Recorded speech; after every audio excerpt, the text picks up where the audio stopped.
One. Welcome everyone to the regular meeting of the City Council for Monday, April 4th, 2022. I'll request that the City Clerk calls the roll. Vice Mayor Kurtz. Here. Councilmember Bushy. Here. Councilmember Hill. Here. Councilmember Yeren Scalati. Here. Mayor Kate. Here. All of us are attending tonight, so welcome. If this is your first City Council meeting that you've attended in the last 2 years, you'll see that it is virtual, and I'll speak to that more in a moment.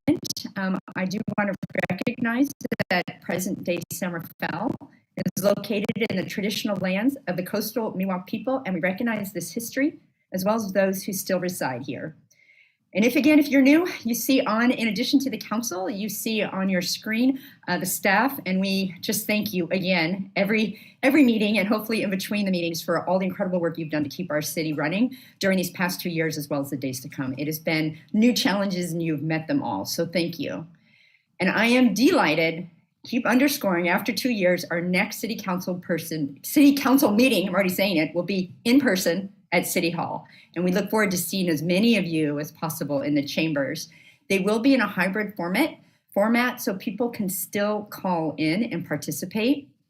And a very, very special thank you to the City Clerk, the Deputy City Clerk, and all the staff in the IT department who worked behind the scenes from day one to support the virtual meetings for the past 2 years. They wrote the playbook as it was unfolding.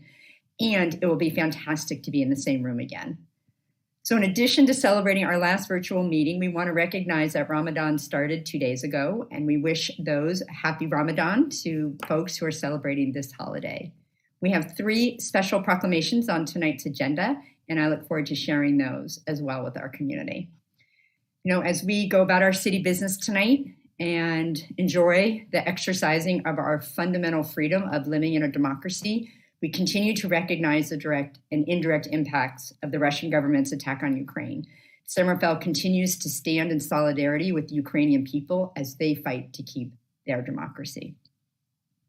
So with that, thank you for tuning in. We're glad you are here, and I'll invite the City Clerk to address how public comment works for the evening. Thank you. Thank you, Mayor Kate. At this time, I'd like to ask staff to turn their cameras off. Thank you. This meeting is being recorded and streamed live to YouTube, and viewers can provide comments by telephone by calling 669-900-9128 and use the meeting ID 817-3692-0337#, or they could comment and watch directly through Zoom using the link on the agenda. If you're commenting over the telephone, please press *9 when Mayor Kate opens the public comment period. And once you've heard a notification that the host is inviting you to speak, please press *6 to unmute yourself. If you're commenting through Zoom, please use the raise hand button to let us know that you would like to speak and wait until you've been unmuted. If you experience any technical difficulties, please email me at city.clerk@cityofsanrafael.org. Thank you. Thank you, Madam City Clerk. We start our evening meetings with open time for public expression. This is an opportunity for the public to comment on any topics not on tonight's agenda, starting right out from the top with our exercising our democracy rights. So with that, is there anyone that would like to speak with us this evening? Thank you. And just a quick reminder, each speaker will have 2 minutes to provide public comment, and you will be muted once time has elapsed. And I do see a hand raised.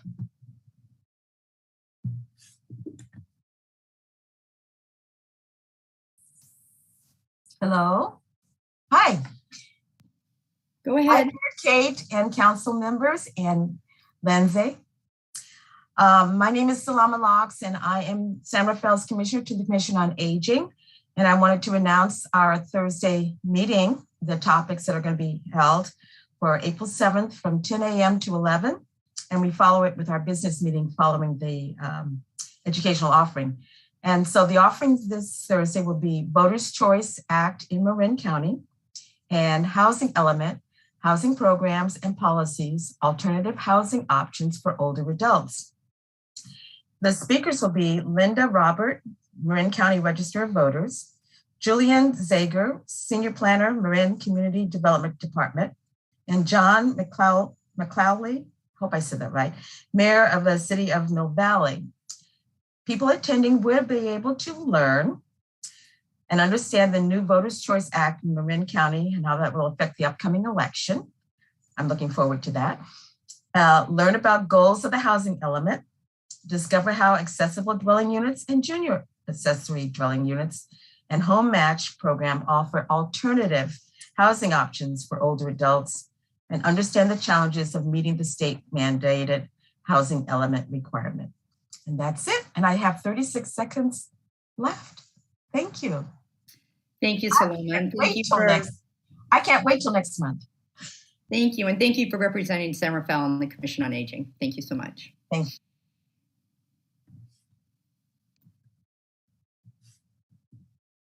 you. Thanks. Can you hear me? Hello? Yes. Terrific. Go ahead. Yes, this is Ava Crisanti, and I wanted to call in. I noticed that a TRO, a suit was filed against the City of San Rafael last week regarding the dismal conditions at the police-run internment camp under the 101. I have to tell you, I think the suit went really easy on you guys. Even before you opened that awful site, that cruel and inhumane site, I had written to you multiple times about problems with Lynn Murphy and her lack of qualifications and what had gone on with various employees of the City of San Rafael, including Andrew Henning. And a lot of that is encapsulated in a June 9, 2021 Pacific Sun article. But it got some media play, KCBS, I think it was on Channel 7, it was in the Marin IJ. And I just wanted to point out that, there's a larger federal civil rights complaint against the City of San Rafael. And I want to give a lot of props to the person who brought the suit forward. He's very brave to do this. He's already being retaliated against by your staff and your contractors. It's totally unacceptable. But I do want to point out that there is a much larger federal civil rights complaint, and my correspondence to and from the city is available for anyone who does need to file suit against the city, and I think everyone should. I've been saying for the entire time you were going to be sued, and in fact, you are being sued. So I wish. I see no other hands raised, but I'll give everyone a few seconds.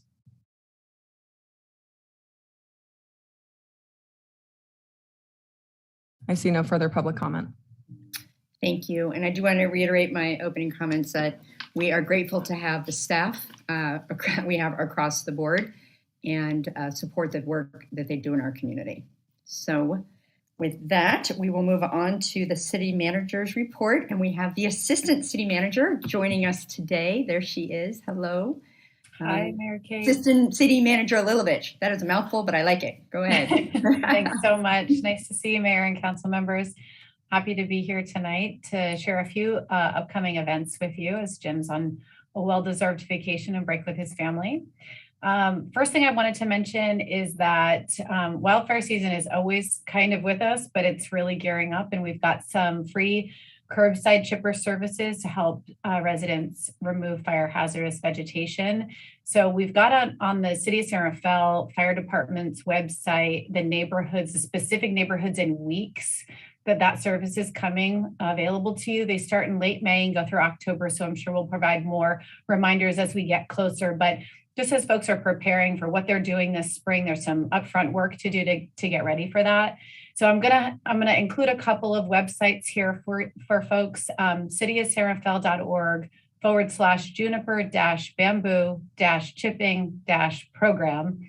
And that's where you can get the specific neighborhoods of when there's 2 different weeks, spring and fall, that those services will be available. One really important point is that you've got to register in advance. There's a different website for that because Marin Wildfire Prevention Authority is in collaboration with us. So if you go to www.chipperday.com/Marin, That's where you can actually register. You put in your address and you're all kind of geared up. And then all you have to do is put your vegetation curbside and the crews will come pick it up and haul it away. So I just wanted to share that information. We also have defensible space and home hardening grants that are still available. That's for any City of San Rafael resident. We can do things like juniper removal or replacing vents or adding gutter guards. The grants range from $100 to $2,000 each. So you can get more information at srfd.org/grants. And then we've got 4 district community conversations coming up in April that are really worth mentioning. So I'm going to go through the dates and locations for everyone.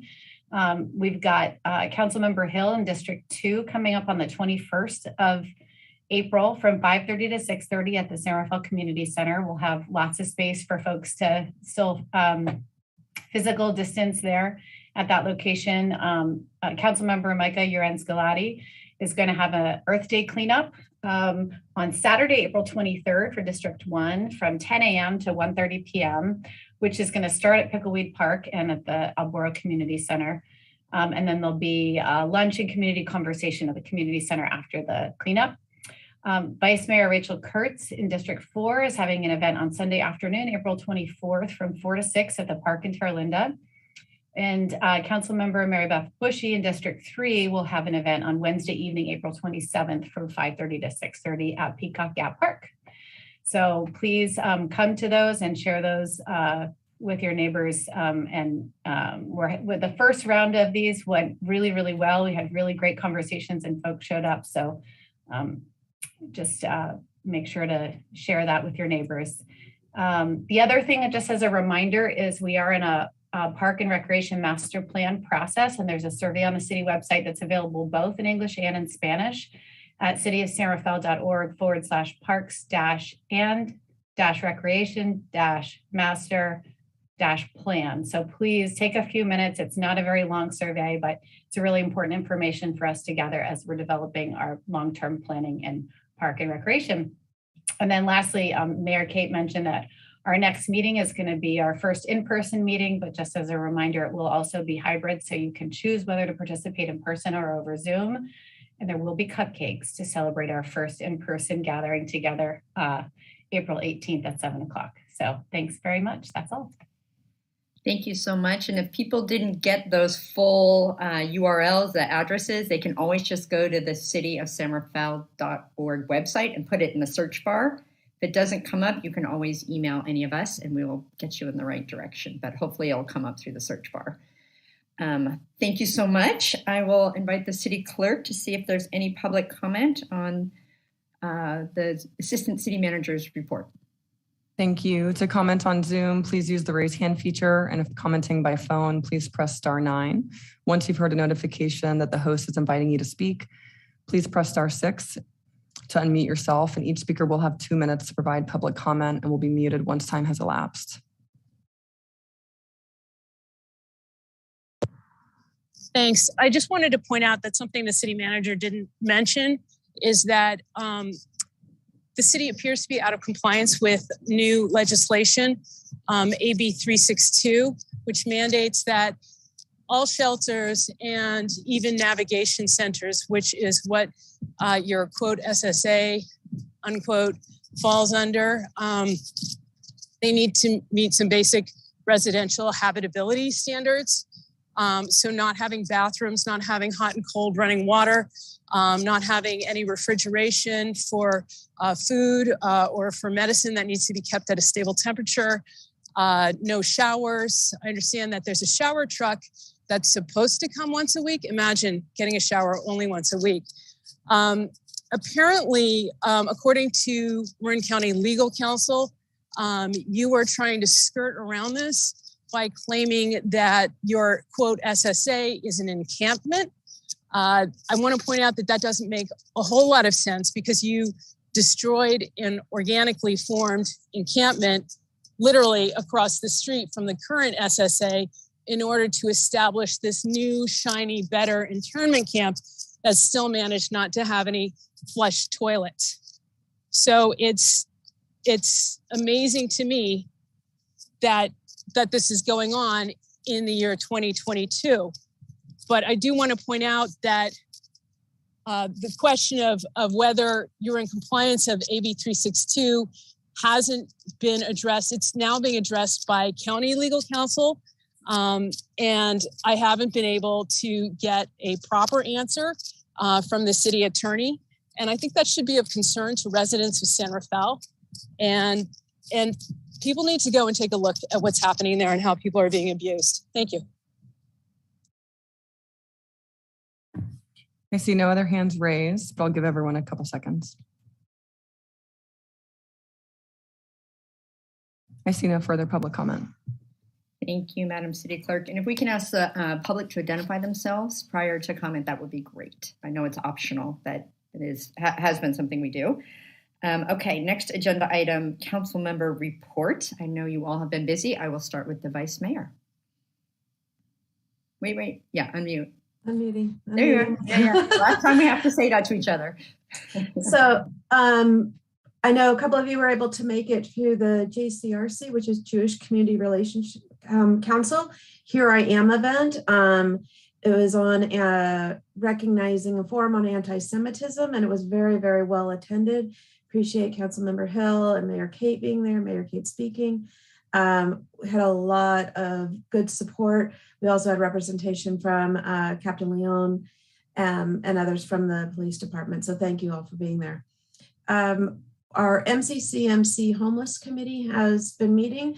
We have a plan forward with funding for support of services, and also we'll have the county is also going to join into the Community Homeless Fund. So there'll be some additional updates on that soon. Attended the Forecasting the Future presentation about our economic situation for Marin County, and sort of the opportunities and the challenges that we're all facing. And I'd also like to and let everyone know about the Terra Linda Wellness Center was launched. We had a grand opening around that. And again, Captain Leon and Lynn Murphy attended along with Blue. And so thank you for attending that. And it's really important for the students in both San Rafael High and Terra Linda High now have a wellness center to support the students. And it's getting a lot of very, very good positive feedback. That's about it. Thank you. Councilmember Hill. Thank you, Mayor. Yes, I did attend the event that the Vice Mayor just referenced. I also attended on, let's make sure I get my dates right, Thursday, March 24th, the Marin County Council of Mayors and Council Members Ad Hoc Water Policy Committee with Councilmember Bushy. We continue to coordinate with other council members from municipalities across Marin County to examine how policies, funding, and other mechanisms can improve our collective position with respect to water availability. Hope to say more as we move from generating ideas into specific recommendations and action. And last Friday, actually not last Friday, but the previous Friday, March 25th, conducted interviews of finalists to assist the city in conducting our first equity audit. I would characterize it as a robust round of questions and answers, and the city is conducting further review before making final selection and moving forward with an official award. But I found that experience really amazing and looking forward to what's ahead. And that's my report. Thank you. Councilmember Bushy. My report is going to comprise one issue which has taken a great deal of time, and that is the county's proposal to close an eastbound lane at Point San Pedro Road. I've been working with our team of experts in our Department of Public Works as well as the county representatives. The presentation by the county last week during a 2.5-hour public comment session elicited a great deal of firmly held opposition beliefs from my neighbors out here in District 3. In response to that lengthy meeting, which our representatives attended, I am pleased to report that the ACE team at our DPW Bill, Rafat, and Lauren were able to come up with not one, not two, but three alternatives to address the requirements that have been imposed on the county by the Bay Conservation and Development Commission. I had to look that one up. BCDC, meet their requirements for a bike lane in front of the park, but not require closing a lane of traffic. Just to review those parameters, three different alternatives proposed that do not require closing a lane of Point San Pedro Road. We have presented these alternatives to the county, and they are reviewing them. It is our hope that the county will select one of them, one of these options that, again, do not require closing a lane, and adopt that as their proposal going forward. The materials have been presented to the county, and we await their decision. So that is my report. Thank you, Councilmember Bushy. There's been a lot of discussion, both in the media and I know on Nextdoor, so thank you for being a part of that. Councilmember Uren Sculati. Yes, good evening. So I, one of the meetings that I attended in last week, March 23rd, it was with Voces del Canal and Dominican College. And it was basically to analyze the qualitative data from that they collected, surveying a lot of residents in the canal around lighting. And I was actually very impressed. The city was very well represented. We had the police there, Public Works, our deputy Christine. Sorry, I'm going to kill it, so I'm not going to say. But we were very well represented, and what it came out, it was that we were asking about lighting, or the study was asking about lighting, but there were a lot of other needs that surfaced from that. So I'm very excited that they will be presenting in May, I guess at one of the first meetings in May. And I really look forward to that and continuing our work together. So, and again, huge thank you to Voces del Canal, Dominican University, and also Canal Alliance for making this possible. I think it's the great data that we are collecting. And it was like an over 4-hour meeting. So the dedication of the volunteers is amazing. So really looking forward to continuing working together. And then I attended I'm co-chairing the Marin County of Council Members and Mayors Council for Climate Action Committee. And that was our first meeting where we are trying to see what other cities and towns are doing around climate change and how we can work together to establish some policy funding to really make an impact. So that's, and just to finalize mentioning that I really look forward to seeing a lot of people on April 23rd at our cleanup day. So thank you so much. Thank you, Micah. And I have a few that I'll share. I wanted to build on what Vice Mayor Kurtz was mentioning about the Here I Am Communities United Against Anti-Semitism was at the JCC, and Lieutenant Todd Berenger was there as well as Captain Roy Leon. So I just wanted to be sure to mention that. We had a great turnout, and I was honored to speak after, but with Congressman Huffman and Assemblymember Mark Levine were there as well.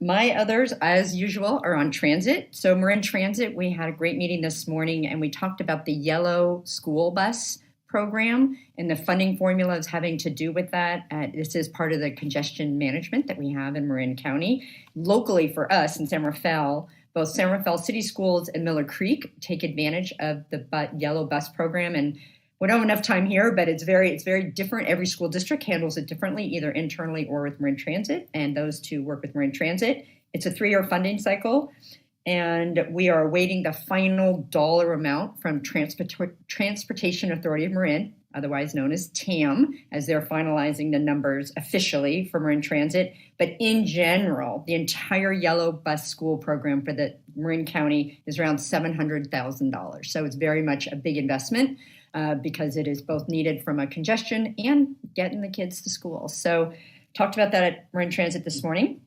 2 weeks ago at TAM, Transportation Authority Marin, we had a meeting where we talked about the two measures that fund quite a bit of projects locally, and that's Measure AA, the half-cent sales tax, as well as Measure B, the $10 vehicle fee revenue. And we're looking both at the projections that are going to be coming, given just the state of affairs, everything from how the pandemic's affected that, and then how does that impact the budget going forward. You can watch that meeting online by going to the TAM website and click through and hear our discussion. And then finally, it hasn't happened yet, but keeping in the transit theme, SMART, the Sonoma Marin Area Rapid Transit. I am a representative on there. If you happen to read the IJ, our new general manager, Eddie Cummins, had a recent editorial talking about the listening sessions that SMART will be doing. If you want to learn more, go to the SMART website, Sonoma Marin Area Rapid Transit, and you can learn how to participate. So really excited the general manager is reaching out to the community and getting input. So with that, again, thank you to my colleagues and for what you have done, as well as for your district community conversations that are upcoming that Assistant City Manager Lilovich referred to. So thank you for that. And we will ask the city clerk to join us to see if there's any comments on the reports just given by the council members. To comment on Zoom, please use the raise hand feature. And if commenting by phone, please press *9. Each speaker will have 2 minutes to provide public comment, and they'll be muted once time has elapsed.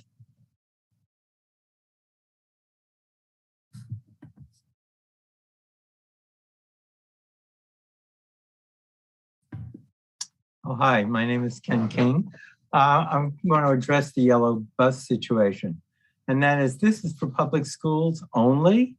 And if it is for public schools only, maybe it would be smart to try and integrate it with private schools as well, to have greater use of the buses in general, but also to cut down on traffic, and also maybe to increase revenue for the overall cost of the buses. And I don't know if that's been looked at all, but it's I think an area that's worth investigating. Thank you, Ken. I'll pass that along to the Marin Transit staff. I see no other hands raised. Oh, we do right here. Thank you, Salama Logs. Point of clarification, was the budget 700,000 annually or for the 3-year contract? Because you mentioned 3-year cycle. So clarification, please. Okay, and usually, yeah, it is 700,000 annually. So best is to go to the Marin Transit website and get all of the incredible presentation that they gave us, so you can have the exact numbers. I was definitely rounding.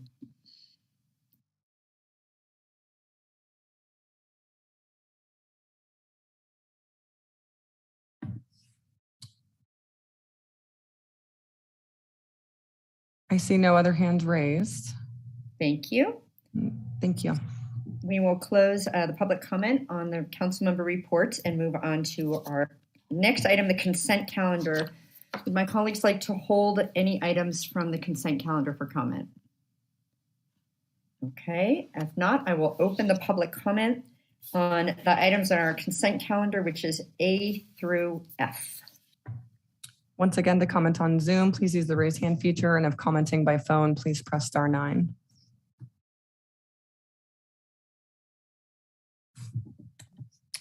Hi there, this is Lori Schifrin. I have an issue with the Southern Heights Bridge being completed.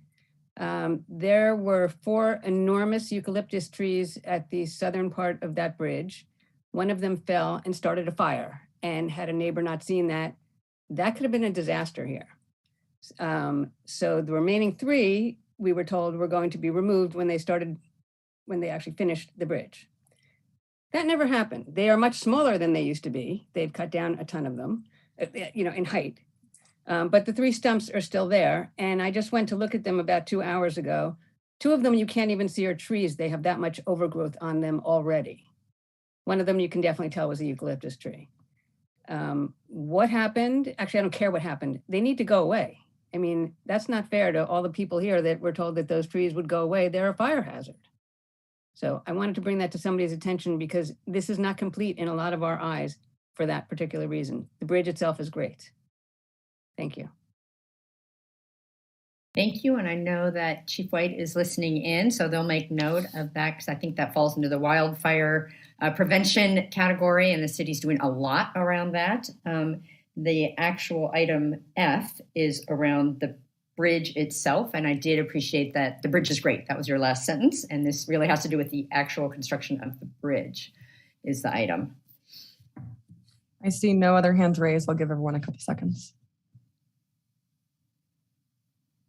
I see no public comment. Thank you. I will close the public comment and bring it back, request a motion and a second on this item. Is there a motion? I'll make a motion to approve the consent. I'll second. Moved and seconded. Roll call, please, City Clerk. Councilmember Bushy. Aye. Councilmember Hill. Aye. Vice Mayor Kurtz. Aye. Councilmember Yeden Scalati. Aye. Mayor Kate. Aye, that motion carries 5-0. Thank you. So I had alluded to proclamations in my opening comments, and so we have the first of 3 of them. Again, another reason why we're eating cupcakes. We're gonna have so many cupcakes because when we do this in the chambers, we often celebrate with cupcakes. So the first one, and I'm not sure who from staff will be receiving the comments, but I can go ahead and start. It's on supporting Celebrate Diversity Month. So I will just start, and I know, okay, there she is. Yes, Administration Services Director Atia Haid, thank you for joining us. So I'll go ahead and read this. It's entitled Celebrate Diversity Month in April. So whereas in 2004, diversity educators created a proclamation to declare April, Celebrate Diversity Month, in celebration of the many backgrounds, experiences, and identities that enrich our world. Whereas this month, April 2022, encompasses major celebrations and commemorations worldwide for many different groups, which include Ramadan, Vaisakhi, Easter, Ridvan, Mahavir Jayanti, and the LGBTQ+ Day of Silence. And whereas the City of San Rafael Library and Recreation Department provides resources and programming specifically to educate the community on important topics such as anti-racism, equity, and diversity. And the City of San Rafael takes great pleasure in recognizing Celebrate Diversity Month and urges all residents of San Rafael to join in us in celebrating the ways that recognizes all of our differences, and I would say recognizes and celebrates, as well as the diverse contributions that makes us stronger and a more compassionate community. Now, therefore, I, Kate Collin, Mayor of San Rafael, on behalf of the city and my colleagues, proclaim the month of April as Celebrate Diversity Month. And I will turn it over to Director Natia Haid. Thank you, Mayor Kate. It's an honor to accept this proclamation. I'm proud to be working in an organization that focuses on diversity in the workplace and also in the community. The City of San Rafael is actively leading diversity and equity initiatives, as you heard earlier through the Councilmember Reports, inclusive of community and staff involvement, of which will inform city policies, programs, and initiatives ahead. I look forward to the great work that's going to be accomplished both in the near future and for many decades beyond. Thank you. Thank you so much. With that, I'll invite the city clerk on to accept any public comment on this proclamation. Thank you. To provide public comment, please use the raise hand button, or if you're dialing in by phone, you can press *9. Thanks. This is Ava Crisanti. I want to point out just how really surreal it is listening to one of the many blonde women on San Rafael City Council and on San Rafael City staff announce diversity, recognition of diversity month or whatever it is. I mean, it's absurd. You're a city that has created and administered an internment camp for a majority Black and Latino population of unhoused people. And no matter how cute your blonde curls and your straightened hair, your blonde hair looks, that is a crime. It is a violation of the constitutional rights of all of the people in that camp, because you set abysmal, cruel, and inhumane standards. You thought you could get away with doing it to a majority Black and Latino group. And in that way, you made everyone in the group also suffer those same conditions, which are abysmal. There was a death in the camp. of a woman in her 60s in December. You tried to cover it up. You made no announcement. You took no responsibility. That camp should have been shut down, especially given AB 362 at the beginning of the year. And I want to really stress this, this kind of, buffoonery of saying that you're for diversity when you're literally abusing a majority Black and Latino population. And I don't know how you get away with it. There's a much larger federal civil rights case to be filed out of that camp. I've been complaining since it went up, and you've ignored every single opportunity to change and improve that camp. May I say something just in response of the actual topic? Oh, we can't respond to them? No, you can respond to this. Oh, okay. I'm very honored to be part of the city. I'm a Lebanese immigrant, came here during the war, not speaking English, and I've lived in 3 different cities now, a few others, and the city of San Rafael is definitely home. I call it my little Beirut, and I just love walking around and feeling like I'm not the only person here that isn't the same as everyone else. I'm appreciated for it and celebrated for it.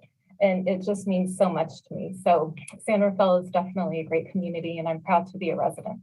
Thank you.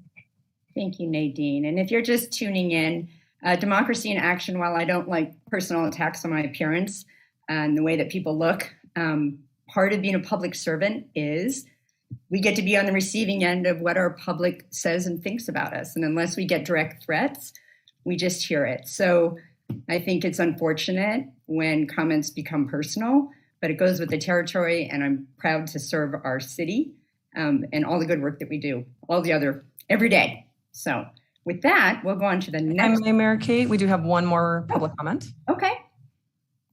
Salam alaikum. I am a person of color, and I thank you. I thank you for celebrating the Diversity Month as a proclamation. When we are looking at diversity and equity and inclusion, we have to start with small steps. This may be to some people a very small step, but I see that it is a progressive step, and I appreciate it. I also appreciate the brunettes that are on the panel. That includes Mr. Hill. And I appreciate the blondes that are here as well. I thank you for the efforts that you're putting in. Although they have not been able to please everyone, at least you're making the effort. And that's what's important to me. Thank you. Thank you, Salama. Really appreciate your comments. Thank you. I see no other hands raised. I'll give everyone just a couple seconds. I see no further public comment. Okay, so the next proclamation is supporting National Library Week. As I said, April is full of lots of good stuff. The actual week is April 3rd through 9th. And I'm sure there is Jill. Thank you for joining us. So I have to say this proclamation has 10 whereases. Hi, Katie, nice to see you. So I'm gonna not read all the whereases because it takes away from the really good content. So I'm gonna read just the content part of it, but let me get started. So whereas libraries are accessible and inclusive places that foster a sense of connection and build community.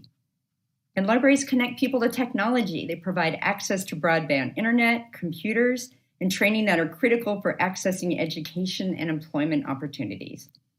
And libraries offer opportunities for everyone to connect with new ideas through access to multimedia content, programs, and classes, in addition to books. I love that line. It's so much more than just books. Today's libraries and their services extend far beyond the 4 walls of a building, and everyone is welcome to use our resources and their resources.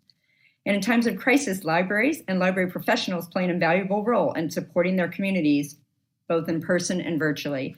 And this isn't in the proclamation, but when the pandemic first hit, it was our library staff that stepped up and started calling folks that were over the age of 70 or 80 and just checking in. And they did it on our time. So can't think of a better example of them showing up for our community. And whereas, I stuck one in there. Libraries strive to develop and maintain programs and collections that are as diverse as the populations they serve and ensure equity of access for all. And libraries have long served as a trusted and treasured institution for all members of the community, regardless of race, ethnicity, creed, ability, sexual orientation, gender identity, or socioeconomic status. And whereas libraries are cornerstones of our democracy, promoting the free exchange of information and ideas for all, I, Kate Collin, on behalf of my colleagues in the City of San Rafael, join our library, our librarians, and our library workers in proclaiming April 2nd through 8th as National Library Week. During this week, I encourage all residents to connect with their library if they haven't recently. And with that, I'll turn it to Jill and Katie. Welcome. Okay, thank you, Mayor Kate and City Council. Katie and I are here to accept tonight's proclamation on behalf of the library, and we encourage all residents, if they don't already have one, to come by sometime this week, either in person or online, to get your library card. I just wanted to talk about what Mayor Kate was saying about connection, because the theme for this year's National Library Week is Connect to Your Library. And libraries are spaces for community connection, human connection, as well as connection to books, media resources, services, and technology. Mayor Kate mentioned that we offer free public computing as Wi-Fi, and we also offer connection to new emerging technologies such as virtual reality, 3D printing. We have video games and Chromebooks for checkout.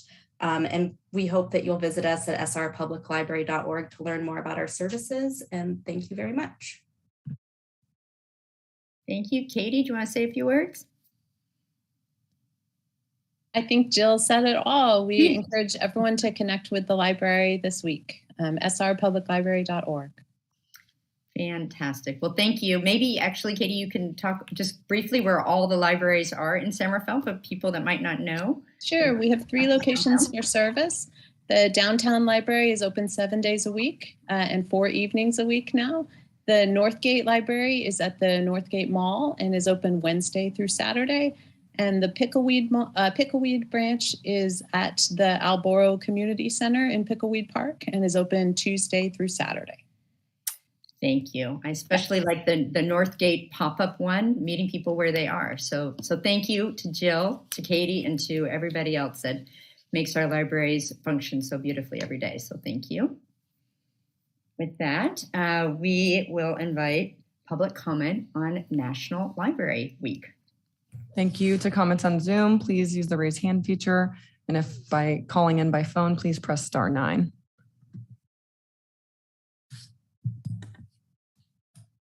Hello, thank you, Lindsay. This is Amy Lykover. It's an apt moment to pause and appreciate our beautiful Carnegie Library downtown that was dedicated in 1909. And on your website, the city website, mentions that the building was designed by the Reed brothers, one of the best known and most well-respected architectural firms in San Francisco. We're very fortunate in the city to have an historic library. And as you know, San Rafael Heritage urges the city as they plan forward to always keep that as some kind of a civic building, hopefully a library. With that, I thank you and I congratulate you for this celebration of the libraries. Thank you, Amy. I see no other hands raised. I'll give everyone a couple seconds. I see no public comment. Thank you. I'll close the public comment and bring it to the last proclamation, but not the least. This is the Week of the Young Child, April 2nd through 8th. And I see Assistant Library and Recreation Director Catherine Kufa, and I see Kelly and Gabby are all joining us, and Jackie. Wow, we have, yay, full house. Hi, Trish. Okay, so let me go ahead and read this. I am going to keep some of the whereases because it didn't have the 10 that the other one had, so we'll start out. Whereas children's cognitive, physical, social, and emotional, and language and literacy development are built on a foundation of children's positive interactions with adults, peers, and their environment. Whereas quality early childhood education promotes intellectual, emotional, and physical development of children, which in turn lays the foundation for their success later in life. Whereas young children need developmentally appropriate, accessible, and available early child care in education settings. And whereas high quality childhood education depends on high quality early childhood educators. And I see a bunch on the screen who ensure that children supported by families have the early experiences they need for a strong foundation. Those educators deserve our recognition and gratitude, and I'm glad that you are joining us virtually today. And whereas San Rafael is a strong, safe community which is supportive of families raising caring and capable children, and it appreciates the many organizations and individuals that support access to high-quality childcare programs for our young people. Now, I, Kate Collin, on behalf of the City of San Rafael and my colleagues, proclaim April 2nd through 8th, Week of the Young Child. And I will turn it over. I'm not sure who's going to speak, so maybe Assistant Library. Yes, Catherine Kufa, I'll turn it to you. Yeah, thanks so much, Mayor Kate and City Council. We're excited to join agencies across the country in recognizing the critical role of early childhood education and the amazing contribution of childcare educators to our community. At the City of San Rafael, we have a robust childcare program that includes 2 preschools and 6 school-age childcare centers. We have an amazing team of childcare staff, a number of which you can see on the screen today. And we really appreciate the opportunity to recognize them all for everything that they do for our community and for our San Rafael families. I know it's a huge benefit. As someone who just had my first child, I can see it in a whole new light how important this is for our community, and I look forward to participating in the years to come. Thank you so much. I don't know if anyone else wants to speak or nod in their head or thumbs up from what Catherine said, but I'm proud. Yeah, we did the thumbs up.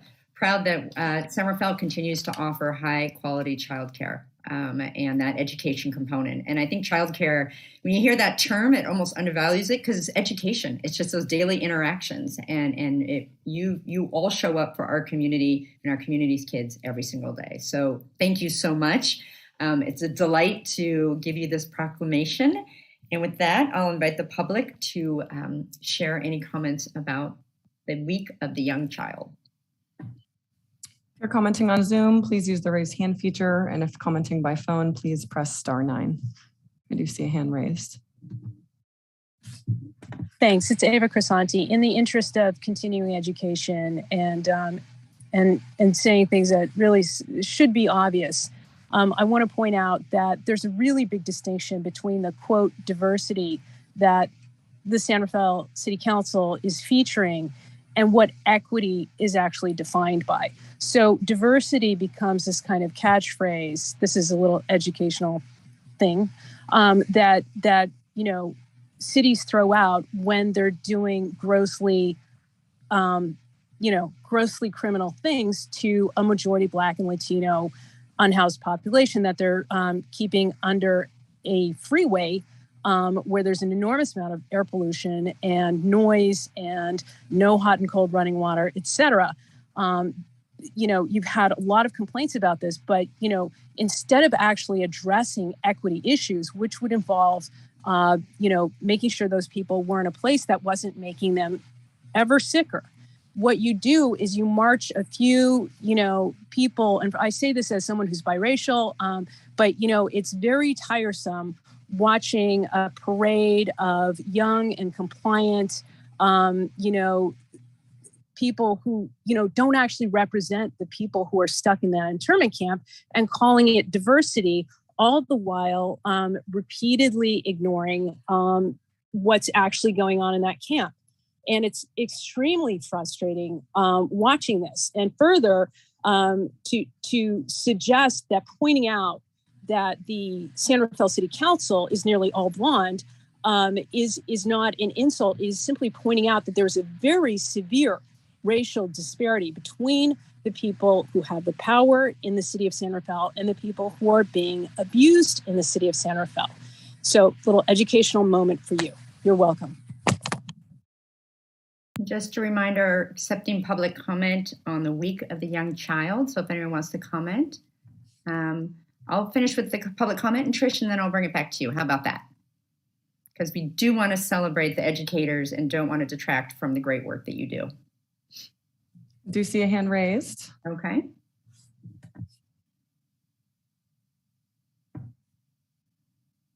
Go ahead, Linda. Oh, hello, this is Linda Cerruti Panico, and I'm just calling because I am so proud of all of you there. My sister Trisha, I've seen her work for the city for 40 years with childcare, and I've spent a lot of time, and I know all of you ladies, and you guys do an amazing job. And I know parents really appreciate you, and I appreciate all you, and I just had to call in because I had to do that. Anyway, thank you for all you do. I appreciate you. Bye. Hi, we're glad you called in. Thank you, Linda. I see no other hands raised. I'll give everyone just a moment. I see no other public comment. Okay. Trish, did you have something you wanted to share? Well, I didn't know my sister was going to call, but I'm very grateful. I just wanted to say that my career started with Lindsay Martin many years ago, who was the first one who started the Tiny Tots program and knew how important early childhood was to this community. And because of her, I think almost all of us directors who are there have had some life lessons, and I consider her my mentor. And I just want to say that I'm very proud to work for the city, and the community is blessed to have all of us there supporting, and many of you have had your children actually in our programs. So it's not only a great place to work, the City of San Rafael, but the team that I work with, I'm super proud, and I wouldn't choose anywhere else to be. So go early childhood educators. Thank you, Trish. And before we close this item, I am going to turn it to Councilmember Bushy. I know she has been on the council for a long time and has been a big advocate of childcare. So, Councilmember Bushy, you just want to say a few words? Thank you. I was being uncharacteristically restrained and not jumping up. No, yes, I can jump up and say this program is, first of all, it's unique. It's a collaboration between the city and the schools, and it provides a unique benefit to parents in that the schools let us be on site at the school. So children, some young as 5, can walk out of their classrooms, walk down the way, and walk into childcare. It is such a peace of mind. When my children were that age, and I'm not going to say how long ago that was, I was working in the city, and it meant the world to me to know that they were on site and going from one place to the other. And I know that gives parents so much peace of mind. So I think this is just a fantastic collaboration of the schools and the city, and it means a lot to our working families in San Rafael. So thank you so much for everything that you do, and keep doing it. And thank you, Mayor, for recognizing my enthusiasm. I think we all saw that. Yeah. So thank you, Councilmember Bushy. I appreciate those comments. Okay. So with that, we've had public comment. So I'm going to close the agenda item. And again, thank you all, and thank you for coming and joining us this evening. We really appreciate you. So thank you. Okay, the cupcake portion is over, but we still have good stuff coming up. We have 2 agenda items. One is the next one is the paramedic tax rate for fiscal year 2022-23. We'll have a public hearing on that. And I see Thomas Wong has joined us. I will turn it over to you. Welcome. Good evening, Mayor Kate. Those are 3 tough acts to follow. Great proclamations this evening. Let me go ahead and share my screen.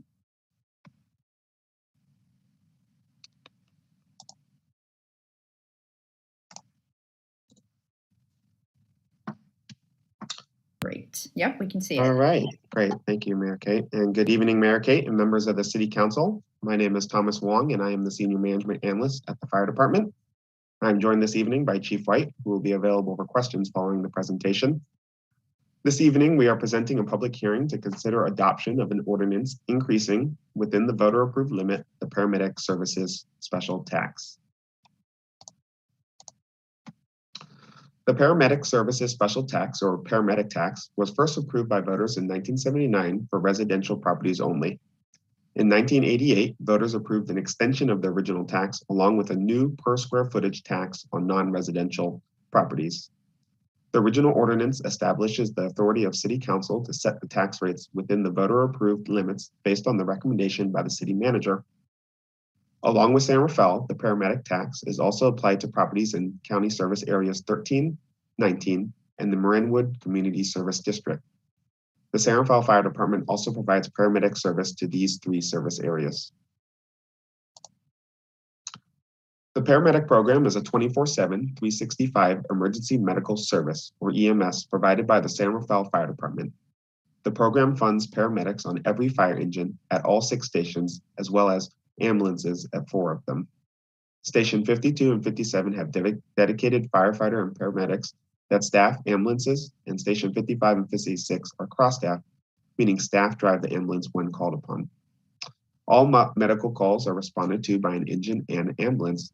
The benefit of having a paramedic on every engine, as mentioned earlier, is that in some cases, they can respond to a call faster than the ambulance due to the fact that all 6 stations have an engine, while only 4 of our stations have an ambulance. By calling both an engine and an ambulance out on every medical call for service, response time is reduced and additional personnel are available without delay in the event a patient or patients need additional service or care. Average response time for EMS calls is under 7 minutes from the time a caller dials 911 to the time our crews respond, and the department currently responds to over 6,800 calls for medical service a year. Here's the last 3 years' worth of EMS-related call volumes. Of the 6,800 calls, nearly 5,000 of them had medical merit, meaning our personnel at least conducted an evaluation. These calls are represented by both the blue and red lines in the graph. The blue line denotes transports, and the red lines calls that do not require transports. As you can see, prior to the pandemic, call volumes for transports were on the rise. While it does not appear to be much, from 2018 to 2019, on average, there were 50 more transports a month, which was a 15% year-over-year increase. The COVID-19 pandemic and subsequent shelter-in-place order drastically reduced calls for service, but since then we have now recovered and call volumes are back to pre-pandemic levels. We expect calls to remain at pre-pandemic levels and increase in part due to the increased number of skilled nursing and assisted living facilities in the area. The paramedic tax funds 60% of the total expected revenue of $8.6 million. The remaining 40% of the revenue comes from third-party billing, typically insurance, and grants from the state and federal government. The paramedic tax provides an EMS services to all residents of San Rafael, regardless of income and insurance.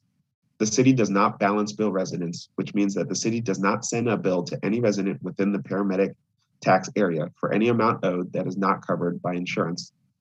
This is in recognition of the paramedic tax paid by residents and provides a great community-wide benefit. The paramedic revenue also helps pay for 18 of the 62 full-time equivalent paramedics on staff, as well as capital projects, vehicles, equipment, and supplies. Here are the current and proposed rates by service area. The only proposed increase is for residential properties within the city of San Rafael. The proposed increase is $5 per property, resulting in a new yearly tax rate of $104 per year.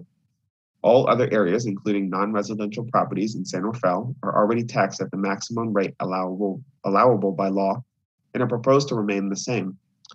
Projected revenue increases of about $114,000 are expected if approved, which will result in an average rate increase of 1.2% per year since 2012. Staff recommends council accept the report and pass the ordinance to print. Thank you for your time and allowing me the opportunity to present, and we're now happy to answer any questions. Thank you, Thomas. Questions? Vice Mayor Kurtz, any questions? No questions. Really appreciate all the data. Thomas, you sort of, actually I do have a question. You sort of alluded to the segment in terms of the calls.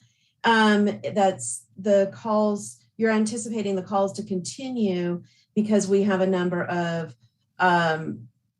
aging in place facilities and senior homes. And do you have that actual segment? Not that we need it now, but I mean, it would be interesting actually to see how many of those calls support those facilities. Yes, Vice Mayor, we can definitely get you that data after this meeting on those calls. But yes, we do have a lot of frequent calls at many of our aging facilities, and we'll definitely get to that to you after this meeting. Great, thank you. And then another question. The increase that we're seeing, the request right now, we haven't done an increase since it was first proposed. Is that correct?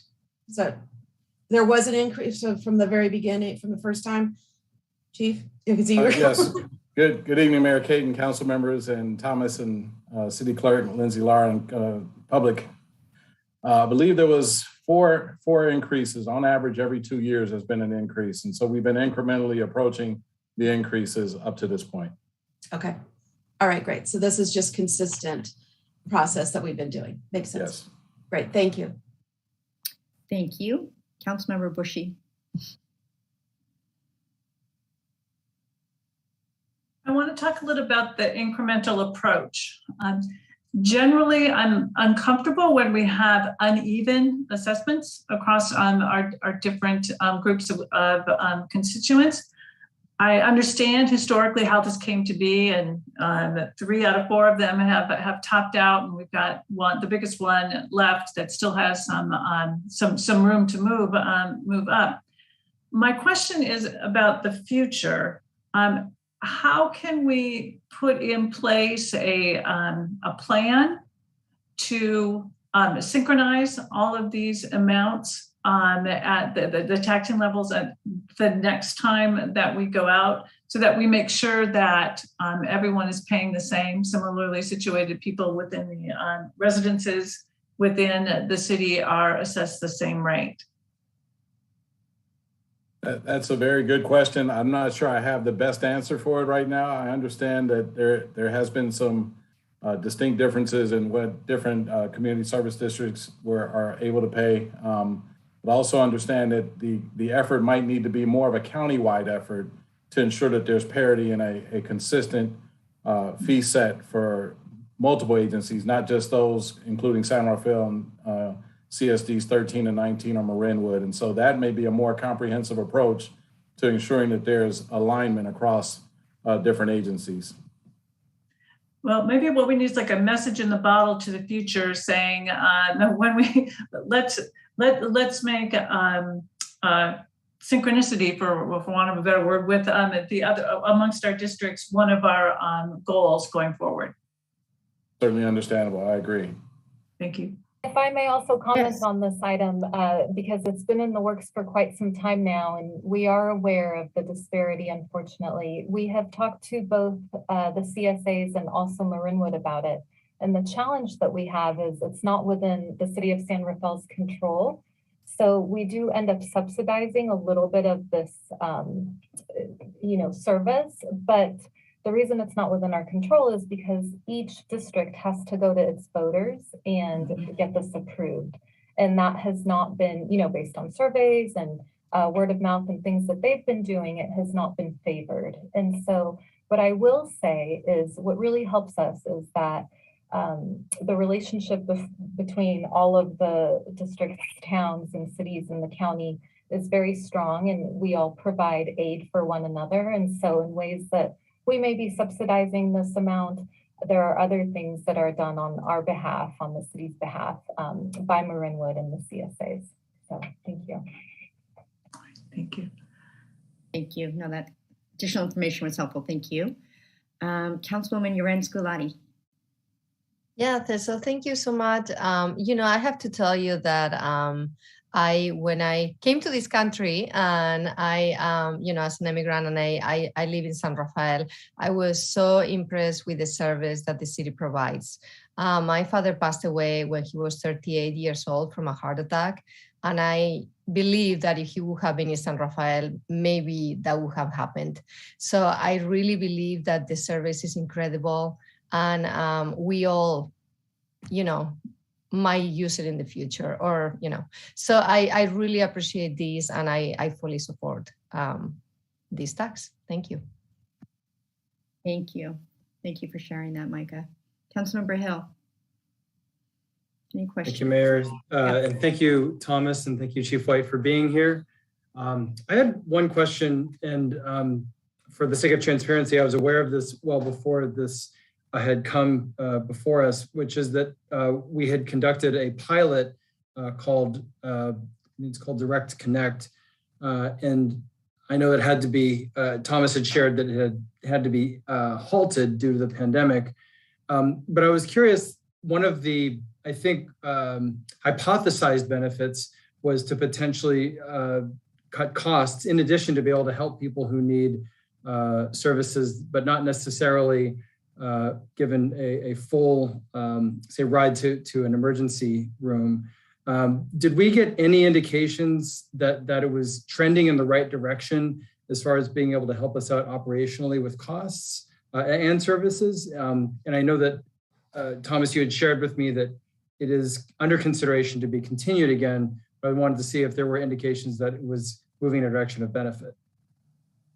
Councilmember here, I'll try to provide some basis for my response, and then we'll certainly reach back out and try to get more data to support what I'm about to share right now. But upon my arrival, just at the onset of the pandemic, the understanding I had about the Direct Connect pilot program was that it was working fairly well and it looked promising. And so while I don't have the data to support that readily at hand, the understanding was things were moving in the right direction, and individuals who had specialized needs, for example, as you stated, they may not be transported to an emergency room or to a health maintenance organization, but maybe they were connected with other services that were going to provide long-term assistance and help reorient them and provide the actual services they could benefit from instead of the 911 response that was normally accustomed to being utilized. And so given that, along with the first responder referral program, these were definitely two programs that were connecting individuals with helpful resources and social services that certainly could make a difference. And so given the timing of the pandemic, it was very unfortunate that you started to see promise, but then suddenly everything halted.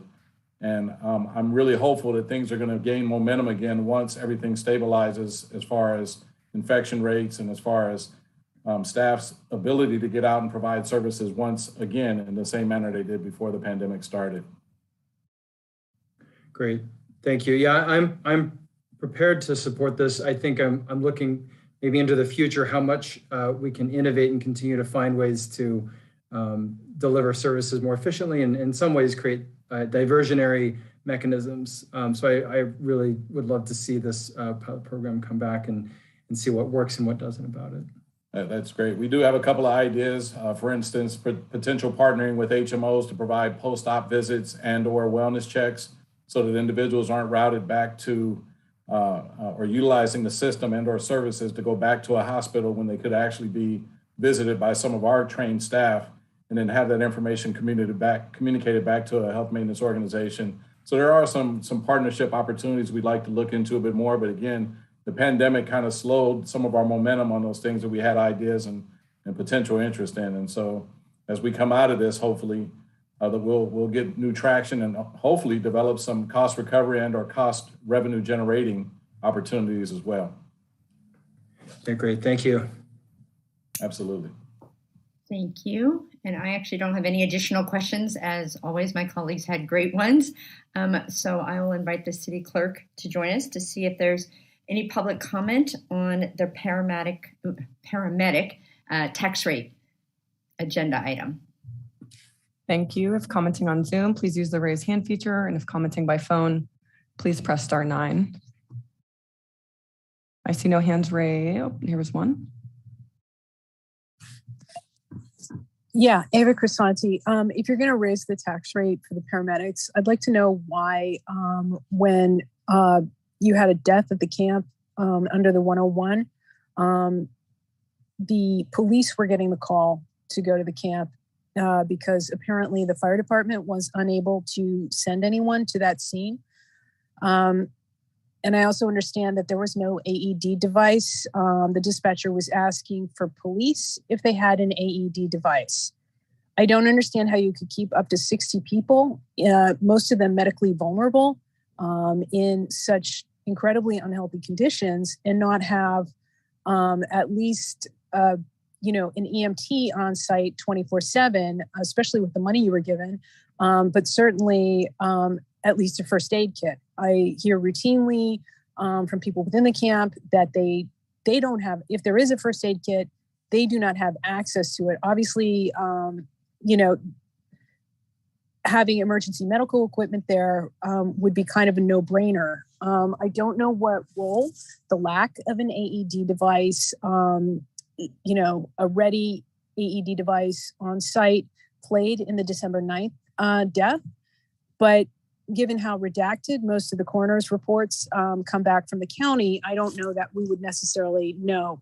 But it does seem to me that you should be making sure that anytime you're interning, or if you want to call it congregating, a large group of medically vulnerable people, you need to have a little more communication between that internment camp and your fire department / paramedics, because it's very possible that that death did not have to happen. Thank you.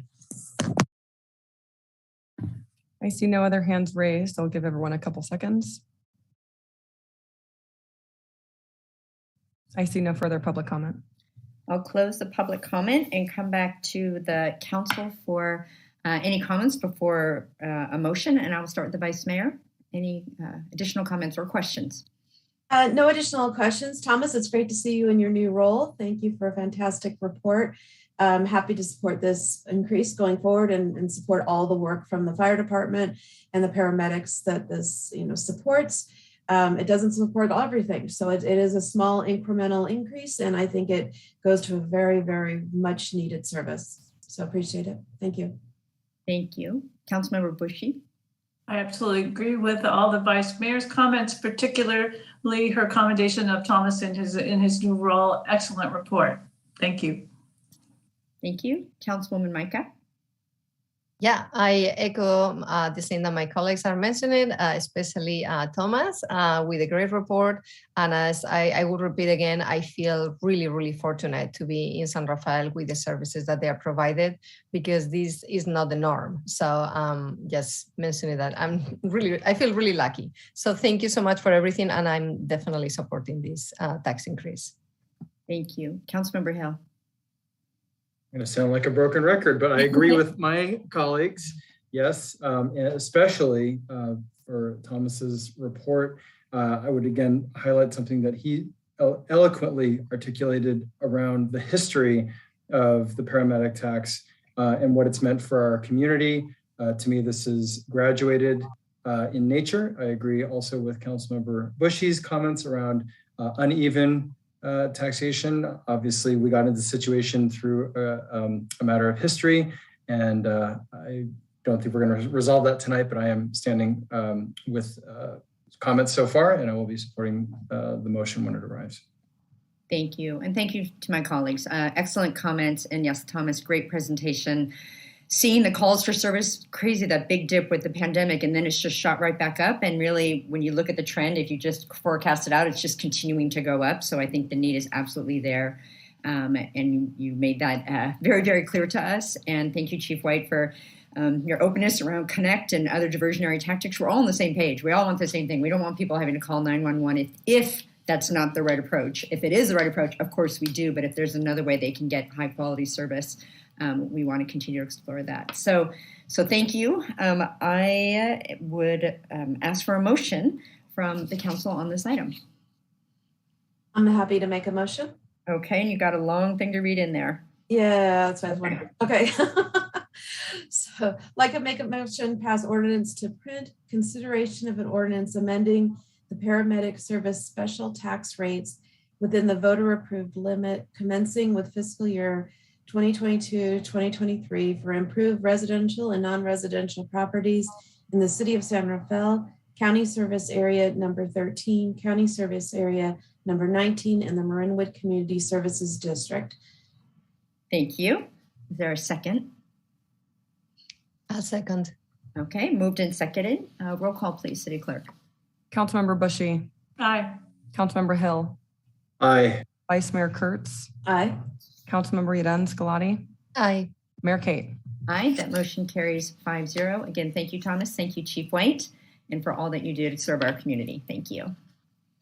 Okay, the last item on our agenda is the San Rafael 2023-2031 housing element. I think we've had a housing conversation all the last several meetings. So keeping the momentum going, I see Director Giudice has joined us, as well as Barry Miller, our project manager. I will turn it to you.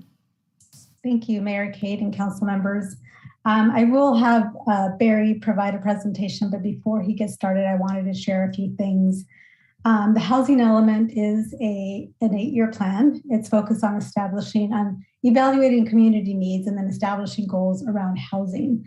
But I do want to recognize one important thing, and that is that we are in a housing crisis. And updating our housing element to address the work that we need to do is only part of the puzzle. There are many ways that we need to address this housing crisis. We need to come at it at different angles. And part of the work is going to involve supporting development for new housing and finding ways to streamline the review process.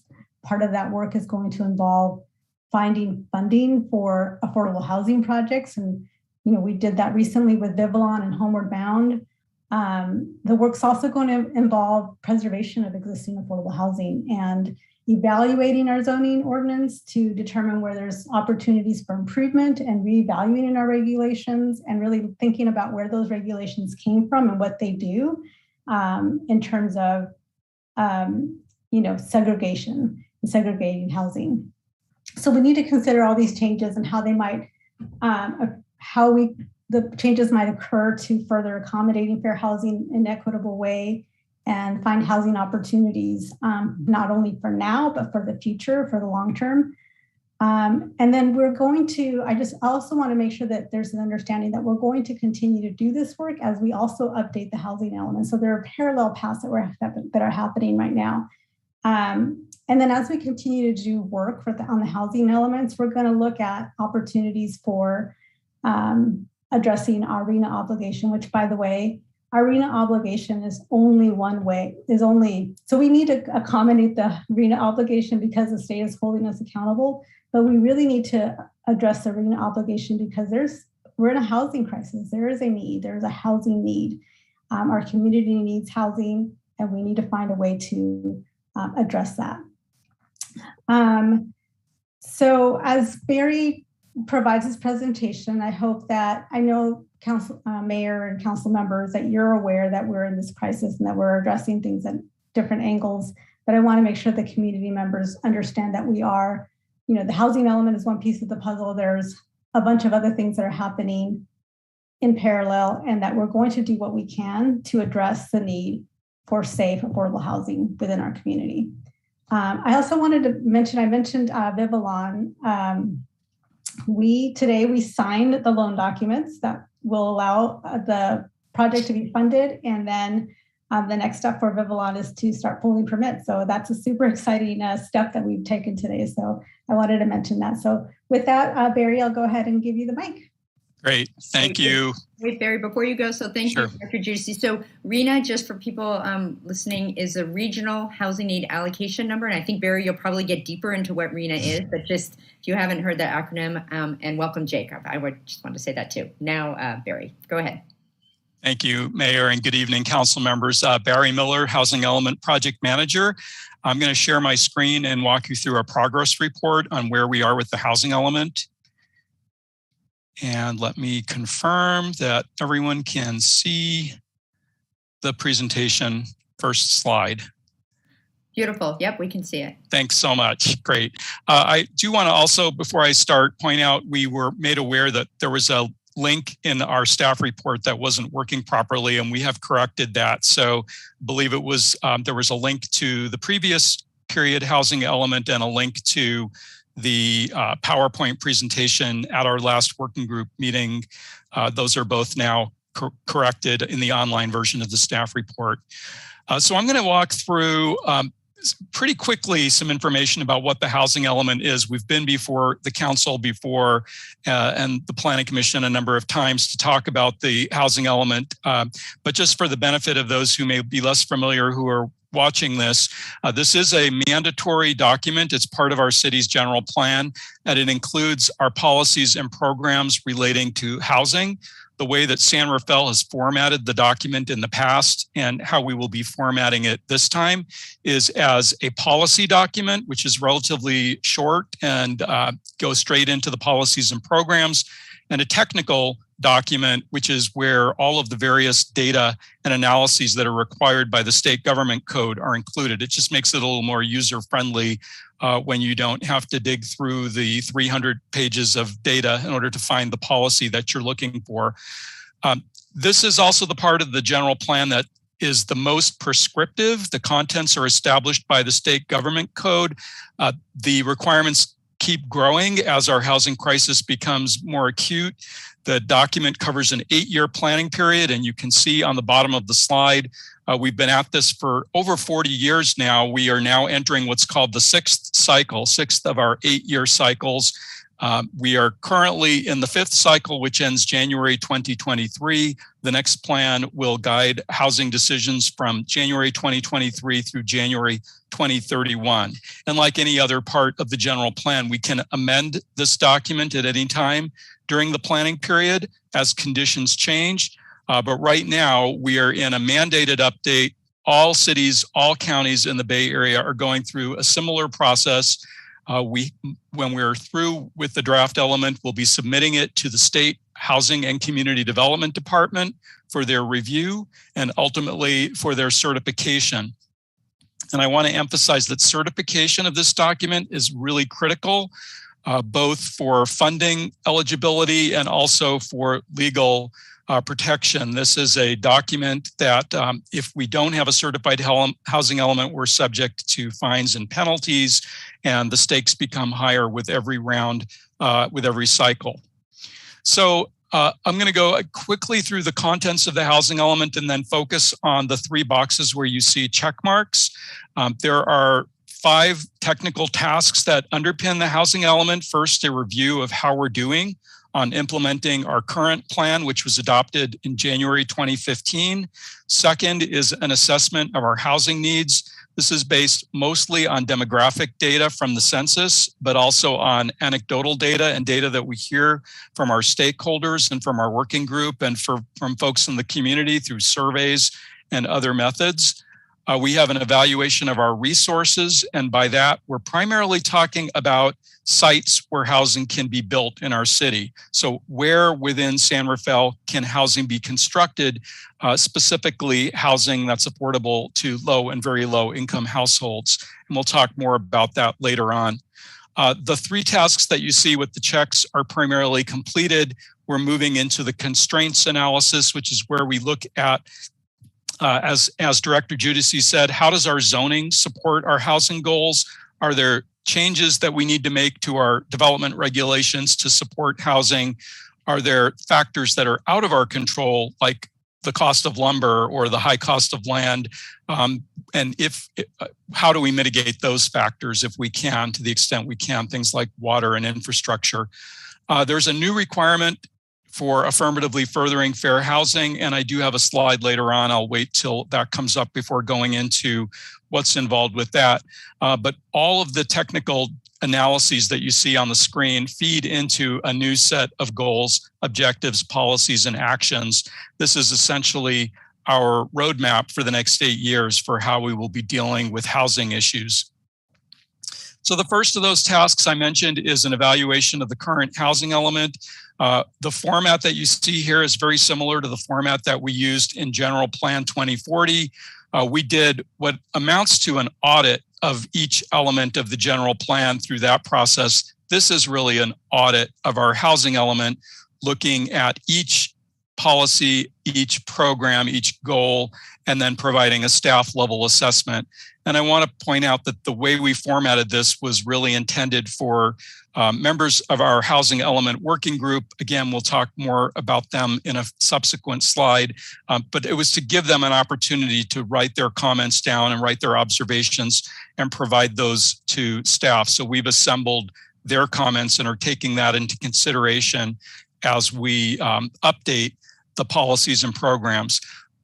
Part of this process is to look at what we have now and update it, but also to look at where are the gaps? Where are there programs that we don't have that we need or that we want to add to this document? So that's an important part of this. Okay, I have 5 slides that are going to highlight some of the data in the needs assessment. And there's a lot of data for those who had an opportunity to look at that background report. It's about 70 pages of analysis of data, much of which is from the new 2020 census. And I'm just going to walk through some of the highlights by a couple of categories. So first, population, and you see on the slide that San Rafael is growing. The city grew by 6% between 2010 and 2020, adding 3,500 people. That represents more than a third of the growth in the county of Marin during that time period. But interestingly, that growth was not a result of more housing being built. It was primarily a result of larger households and lower vacancy rates. So we saw the average number of persons per household increasing throughout the decade, in part due to our housing shortage and the fact that people in some cases were doubling up because of the high cost of housing, but also because of demographic changes in our community that led to larger household sizes. You can see the age profile of the city is also changing. We saw an increase in the number of school-age children of nearly 2,000 people between 2010 and 2020. Not surprisingly, the fastest growing age group was 65 to 74. We saw an increase of more than 2,000 older adults during that 2010 to 2020 time period. On the other hand, the number of young adults in the city, 25 to 44, dropped by nearly 1,800 people during that time period. And again, if you look at the housing market, you can see that part of that drop, part of that decline was due to limited housing options for persons in that demographic, particularly the cost of housing for young families, for single people who are out of college and looking for a place to live and so forth. We're also becoming a more diverse city. The white population in San Rafael declined from 70.6% to about 55% over that decade. Interestingly, the largest growing segments demographically were the multiracial population and persons reporting their race as other, and that would include a large percentage of the Latino population in San Rafael. And the Hispanic population did grow from 30 to 34% during that time period. About 1 in 5 residents in San Rafael speaks English, what the census calls less than very well. That's a category used by the census. So I think the percentage is 19.5. But half of the children in San Rafael, half of the school-age children are bilingual and speak more than one language, primarily English and Spanish. So moving on to households, about half of the households in San Rafael are homeowners and half are renters. The percentage of renters is increasing in the city. It was 46% 20 years ago, 48% 10 years ago, and we're now at even 50-50. And it literally is almost identical, the number of owners and the number of renters based on the new 2020 census. Another interesting fact, 1 in 3 San Rafael households is a single person living alone. That's a higher percentage than most of the other cities in Marin County and the Bay Area. Nearly a third of our households have children under 18 that are living at home. And about 14% of all of our owners and 30% of our renters are spending more than half of their incomes on housing. We often like to cite the 30%, how many are spending more than 30% of their income. But this is folks who are spending more than 50% of their incomes on housing. And those numbers are pretty big. And among Latino households, 39% are spending more than half of their incomes on their housing costs. We also saw an increase in overcrowded households based on the census definition from 6% to nearly 11%. All of that increase occurred in the rental market. There was no increase, in fact, a slight decrease in overcrowding in owner-occupied units, but the increase in rental units was significant. A few highlights on our local economy. 35% of all of the jobs in Marin County are located in San Rafael. We are a regional job center. And interestingly, only 27% of those jobs are filled by local San Rafael residents. We have a large number of workers that are commuting in from other places in Marin, and an even larger percentage that are commuting in from other counties in the Bay Area, particularly from the North Bay, also from the East Bay. And many of the jobs in San Rafael don't provide enough income to rent the median priced apartment in the city. And you can see here this statistic that a household earning $63,000 a year would need to spend half of their income on rent in order to afford the median priced apartment in the city. We have a higher percentage of lower income households than most of the other cities in Marin County. And we pointed out in the staff report that the income brackets, when you see those income ranges for what is lower income in San Rafael, for that matter, in Marin County, it's $146,000 a year for a household of four. So that's it's skewed by the fact that we are in a very affluent county in an affluent part of the country. There's a large amount of need within the very low income that's really not even captured by some of the data that we see. We have 4,000 households in San Rafael that are earning less than 30% of the county median income and are extremely low income. Looking at special needs in the city, I mentioned earlier, older adults are the fastest growing age cohort. Half of the older adult households in San Rafael are low or very low income, and 11% of all of the owner-occupied homes in San Rafael are persons over 75 who are living alone in their homes. There's a large number of homeowners who could potentially benefit from accessory dwelling units, from home sharing programs, or for more options if they wish to relocate within the community, but there aren't that many options at this point in time. About 8% of the city's residents have one or more disabilities. These are things like hearing or sight impairments or mobility impairments. We have more than 500 residents with developmental disabilities. About half of those are children.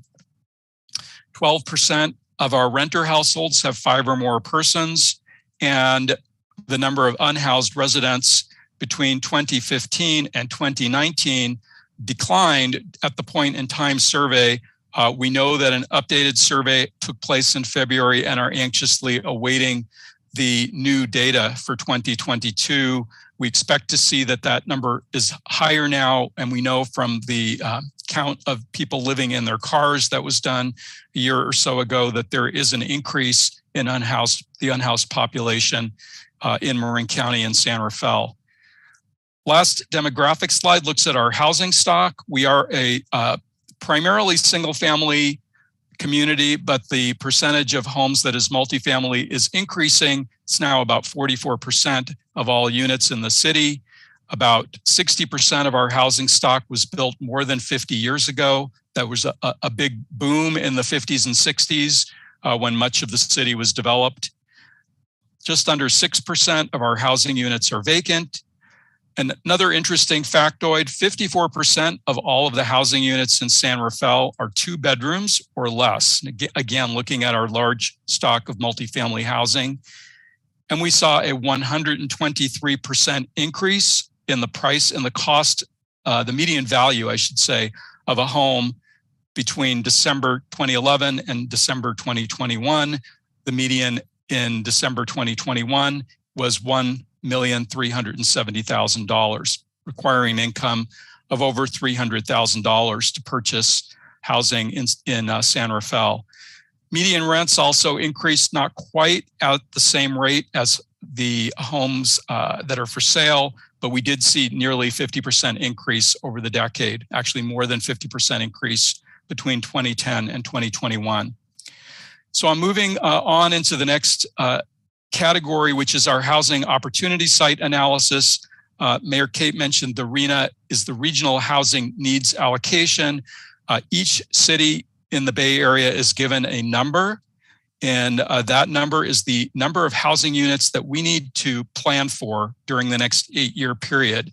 The RHNA is not, the cities are not responsible for constructing housing, but we are responsible for creating the opportunity for the private sector and the nonprofit sector to build housing in our community. And the Association of Bay Area Governments goes through a process every 8 years where it assigns that number to each city and each county in the region. And you can see that that number is broken down by income category. Our number includes over 1,300 units of low and very low income housing, and that needs to be accommodated through land that's zoned for multifamily housing. So we can't just provide single family units and say we're meeting our RHNA. We must show that we're also providing for higher density housing, since that's where we get our affordability. So there are a number of new rules for housing sites that we are needing to take into consideration as we go through this exercise. First of all, 3,220 units is actually more like 4,000 units at the end of the day, because the state has asked us to plan for roughly a 20% buffer in case some of the sites that we identify become unavailable during the 8-year time period. This actually is to the benefit of the city because it gives us the flexibility to allow other types of development on some of those sites if there's a proposal for something that's going to generate jobs or generate revenue on one of our housing sites. Rather than declining that opportunity, we need to maintain some flexibility. So having the buffer of additional sites is helpful. When we include non-vacant sites, which in our case, most of our sites are non-vacant, we need to demonstrate to the state that they're actually viable sites and that this isn't just the city saying, we think housing would be great over there. We need to actually show that those sites are sensible and that there's some interest in logic to develop them. The state's also asking us to identify sites that are larger than a half an acre and less than 10 acres, because that's sort of the sweet spot for where we see affordable housing development happening. We have to streamline approvals for projects on sites that we're carrying over from the last housing element if they include affordable units. And we need to identify which sites in our inventory are most suitable for low and very low income. So I'm going to walk through what we're calling tiers of different sites. We begin with tier 1, which are sites that have or developments that have already been approved. So we are able to count toward our RHNA developments that are approved but not yet built. You can see those here. We're 14% of the way toward our low and very low, and 30% of the way toward our moderate and above moderate, presuming that these projects that are in what we call the development pipeline actually get built. So there are a number of projects already approved and underway that will help us meet some of our obligation for the next 8 years. We're also counting accessory dwelling units toward our RHNA. The state basically says you can project forward a certain number of ADUs or accessory dwellings, and based on your last 3 or 4 years track record, you can assume a little bit more success, a little bit higher rates of production, but not a ton more. So what I'm saying by that is there are some cities in the Bay Area who are saying, well, we don't need to rezone anything for housing because we can just meet our entire RHNA with ADUs. The state isn't really buying that for most cities because they're saying, look, unless you've been producing an enormous number of ADUs for the last few years that are affordable, we're not convinced that you're going to suddenly start producing a lot of ADUs in the future. So we looked at, you can see here, ADU production prior to 2017 when we adopted our new code. Over the last few years, we've seen much more robust ADU production, and we're projecting 25 per year through 2031.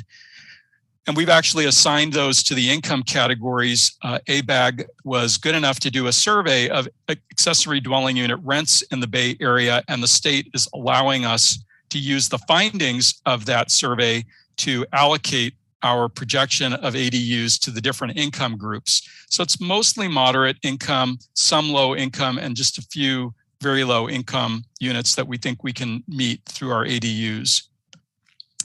The third tier are our 2015 housing sites. So the City of San Rafael actually did a great job of inventorying more sites than we needed in 2015. Our RHNA was 1,007 units, but we identified capacity for 2,415. So we were well on our way toward our 3,220, even in 2015. But we have to go through this list of sites and revisit them to see, are they still available and do they still make sense? So looking back on our 2015 sites, there were 45 that were listed. Some of this is a little bit sobering because only 4 sites that we identified on the last housing element were actually developed with housing. There are 3 of those sites that now have projects that are proposed, and 1 is slated to become a hotel. 37 of those 45 sites are still vacant and underutilized. And I think it's important to point out the flip side of that is that several of the projects that are now pending with developments that have been approved recently or that are in the pipeline were not identified as housing opportunity sites. Housing can go anywhere where the land is zoned for residential uses. So we are trying to do a better job of predicting where housing can go, where housing will be built, and why so many of these sites that we identified are still vacant. So that's part of this process. So we've gone back and we've looked at our 2015 sites individually. We've gone through really the questions that you see here on the screen. Should any of the sites that we identified last time be eliminated? There are a number of sites that may not make sense anymore. And what steps can we take to make them more viable? How can we better predict where land will be developed? I'll tell you, with our housing element working group, we've gotten strong encouragement to not drop any sites from our inventory and to really not back down and continue to encourage housing every place we've identified it as long as the site is still available. The next tier is looking at our downtown precise plan, which was adopted last August, and that plan included an opportunity sites map that identified land for 2,200 units of housing. There is some double counting. Some of these sites are in those previously inventoried sites, but the sites that you see here in kind of reddish and orange colors are either pending projects or projects that we thought when we did the downtown precise plan had some potential viability in the long term. So we're looking closely at these sites and including them in our inventory as appropriate. The downtown plan is a 20-year plan, so not all of these sites are realistically going to be available in the next 8 years. So we're going through a process of screening them. And then there are other commercial and residential sites in the city. There are some like Northgate Mall that are in the pre-application stage, and we're looking at other sites that meet certain metrics. We have identified certain metrics such as the value of the land relative to the value of the improvements from the assessor, the square footage of what's been developed on a piece of property relative to what the zoning would allow or what the land area is, and coming up with quite an extensive list of new potential sites where rezoning is not required for most of these. There's an opportunity that's there already under our current zoning that we can potentially take advantage of. We're also looking at public and institutional land, and this is the final tier of our opportunity sites. There are city-owned properties such as municipal parking lots. There's property that's owned by the County of Marin. There are school district properties, land owned by the state, and so forth. You can see the various entities here. We're looking at those properties as potential housing sites. What we're moving into now, the next phase of the project, is looking at constraints, and this is really important to the discussion of our sites, which is why aren't those sites being developed, and are there zoning constraints, or are there constraints for particular types of housing that we can mitigate and that we can address through strategic changes to our regulations? Are there fees or development costs that are in the city's control, or unique building code requirements and so forth that we can control? So this really is 2 buckets. The first are things we can control. The second are things that are a little bit more difficult for us to control. We're analyzing both of these. So this work is currently underway. We're organizing a number of stakeholder meetings to talk through what is holding development up and so forth. Affirmatively furthering fair housing is another task that we're gearing up for. There will be a report that comes out in May with the findings, and this really looks at what steps the city can take to overcome past patterns of inequity and segregation. We have a lot of data that shows how San Rafael has developed over time and some of the inequities that are inherent in the way we've grown as a city, and looking at how we can correct that and reduce barriers for lower income housing and special needs housing. Some of this is also looking at our engagement processes and how we have more inclusive engagement and how we can change the way we do outreach. We address that to some extent in the general plan as well. And we do have the new equity, diversity, and inclusion element. And as Director Judici mentioned, are taking a number of steps in tandem with the housing element to do more outreach and more meaningful outreach. The AFFH requirement also applies to where our housing sites are located.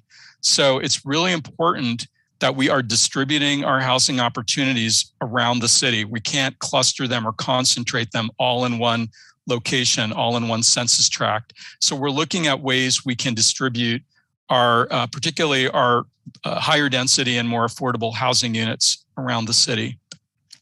So I'm going to conclude with just a couple of final slides. Our schedule for the project. We completed the initial phase of the project last fall and did our initial community engagement meeting and a couple of initial data collection and analysis tasks. We've really been spending most of the spring on our site inventory and constraints analysis, but we're going to be quickly moving into policy and program development. You will see this document again, probably at the end of June or beginning of July. When you get it, it will be a working draft. It's not going to be the finished product, but it's a working draft that we need to submit to the state for their review and comments. And they'll give us their comments in October, and we need to then make revisions and bring it back to the Planning Commission and to the City Council for adoption by January 31st, 2031. I mentioned the Housing Element Working Group. This group was appointed by the City Council last August. There are 13 members. We've had 4 meetings to date. I think we've had some excellent conversations at those meetings, and we have 3 more meetings that'll be coming up. Those are generally on the 3rd Thursday of the month from 4 to 6 p.m., and they're open to the public on Zoom. We have other outreach, education, and engagement measures that are underway. There's a project website, sanrafaelhousing.org. We're currently organizing a workshop that's we will announce probably in the next couple of days. That'll be the first week of May 2022.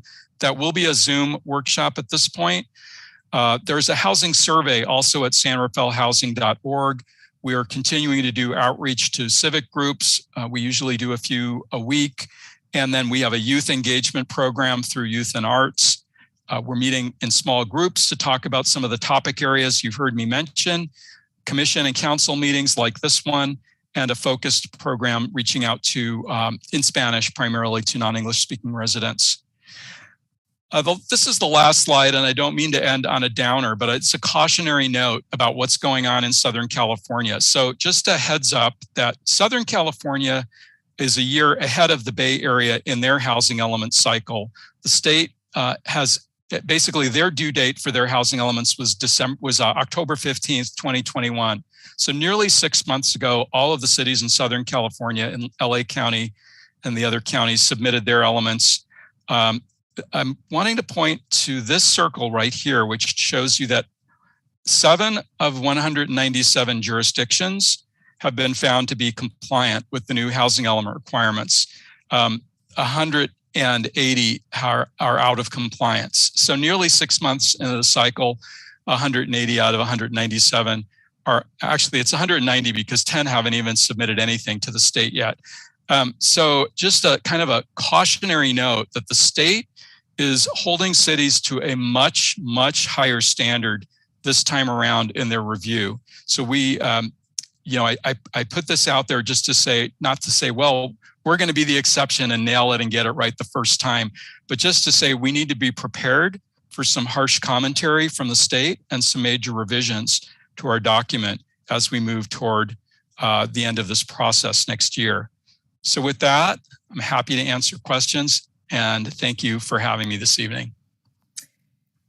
Thank you, Barry. That was fantastic. And the staff report that went with it also had a lot of great information and links. So I know I have a lot of questions, though you kept answering many of them as I wrote them down. But let me turn it over to the Vice Mayor, and we'll just go through, and each of my colleagues will have an opportunity to ask questions. So Vice Mayor Kurtz.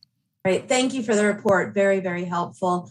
I guess I have a lot of questions and sort of just wondering how we're really going to get there. Can you talk a little bit more about the affirmatively furthering fair housing? That's just newly been introduced to me. I don't know whether I've missed it in the past or now I'm paying more attention. There's a lot, when I went in and I dug a little bit more into that, what that is, there's a lot of components to that. And I'm wondering, are we going to be doing their tool? They have their check, the evaluation, all sorts of aspects to it. Or are we only doing the points where you had called out? Because it really gets to the heart of what we are addressing based on our data and the racial equity issues and the discrepancies we have within our community. Yeah, I can take a shot at this, and if Jacob or Ali want to chime in, that would be great too. So the AFFH requirement is new. It was adopted in 2017, AB 686, and I would say in some respects, we're lucky that we weren't the first to have to go through this, because there's been a lot of guidance that's been provided by the state that wasn't there when all the Southern California cities had to prepare their housing elements. So they're playing catch up. And one of the reasons that so many of them are out of compliance is the state is finding they didn't do what the checklist or the guidebook says. So we are doing all of the analysis that's required, and that kind of policy screen for all of our policies and programs. Are we affirmatively furthering fair housing in the way that we're, the way that we're implementing our policies? I do want to say this: the County of Marin is doing some of this work at the same time that we are, and we're piggybacking on some work that they're doing. There's a collaborative that is made up of all of the cities in Marin County, and we're all working together. There's some economies of scale doing this at a larger level. So a lot of the mapping, for example, is for San Rafael. A lot of that is being done by the county, and we're benefiting and using that data. So we're kind of building on that. But yeah, you're going to see policies and programs in this housing element that you haven't seen before that are focused on fair housing. Great, appreciate that. And you did already answer the question, because I was going to ask about the county and how we're engaging with because I've been following along a bit on what's happening at the county side, and we do have quite a bit of overlap in some of the areas. And so, especially these key areas like East San Rafael. So absolutely, I really appreciate that. I think I'll hold my other questions for right now. I have a feeling they're going to come up. So thank you. I really appreciate the report. Oh wait, I'm going to go back, take that back for a second. As we focus on housing and the need in these different areas based on our arena and everything else in the policies, the data is speaking really loud that we have work to do. How do we ensure that we don't look back and further skew our data numbers? Like, we want to correct where we're at with the data and provide the housing, correct? Do you understand what I'm trying to say in terms of if we did all the housing needs and just focus on the housing, I think our data is going to be more skewed. And so I think what we have to look at is not only the data discrepancies where we are so off on our data, as well as the housing. And I want to see if what do you see as the key factors to manage that? Funding is the biggest key. I mean, that's the biggest challenge here, is just the availability of funding, whether it's tax credits or state and federal money. But this is really critical to getting some. I mean, we can do whatever we can, but at the end of the day, it's what's the funding available for some of this stuff, and we're creating the opportunity and doing our part to put the zoning more equitable than it has. At the end of the day, for things, more funding sources. Okay, great, thank you. I wanted to just add to that. I think a real powerful tool is to take action with intent. And a good example of that, for instance, is we know that there's a large representation of folks, community members in the city that don't speak good English, or that are challenged, that have cultural backgrounds that are from South America. We want to make sure that we're marketing our BMR program, our affordable housing, to people of all throughout the city in all languages that are spoken, and that housing is marketed in a receptive way that's culturally sensitive to folks that live in the city. And so that we know that we're not creating any accidental barriers to accessing our housing programs, and that we're able to stand up folks that are living in the city, and that folks know that we have programs available to help. Mm-hmm. No, I appreciate that. It was actually a lesson learned early on in my school board experience that families did not know that they needed to advocate for their child. Some families did, and other families didn't. And so it was really important to actually teach how to advocate. And so I think when we talk about some of the housing programs and things that we have available, we also have to educate and recognize that that might culturally not be a way that people work with cities, and what our expectation is. So I appreciate that comment. Thank you. Thank you. And if you have additional questions, don't worry. Well, if they're not answered throughout the conversation, you can add them at the end. Councilmember Bushy. Hey, Barry, good to see you again. Likewise. My question is about your analysis of why sites are still vacant. And I'm wondering if, as part, will this feed into your constraints analysis, and will the constraints analysis result in bringing forward recommendations to us? As I'm sure you're aware, we went through a big introspection process on our inclusionary housing requirements and made some significant changes when we looked back and decided it wasn't doing what we wanted it to do. So I'm saying that to encourage you, if you're not thinking about bringing forward recommendations, to do so. So what are your thoughts along those lines? Yeah, it's a great question. And absolutely the intent of looking at the constraints is to develop recommendations and bring those forward as part of this.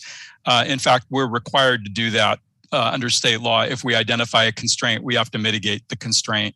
So we will definitely do that. I think one of the things would be what effect will the downtown precise plan have on the ability to do development downtown? And we're still watching and monitoring that, and this will be a good chance to report out, after 9 months, what are we seeing, and is it working? And if it's not, what do we need to do to make sure that it is? So absolutely. That's great. My second topic is not a question, but a comment. Having worked with you on the general plan, and knowing that you are the project manager and putting together a housing element, I have no fear, given the statistics from the state. I am absolutely confident that our housing element will pass with flying colors. So keep up the good work, Barry. Thank you. Thank you, Mary Beth. Councilmember Hill. Thank you, Mayor Kate, and thank you, Barry and Jacob, for being here. I'm sorry, and Ellie.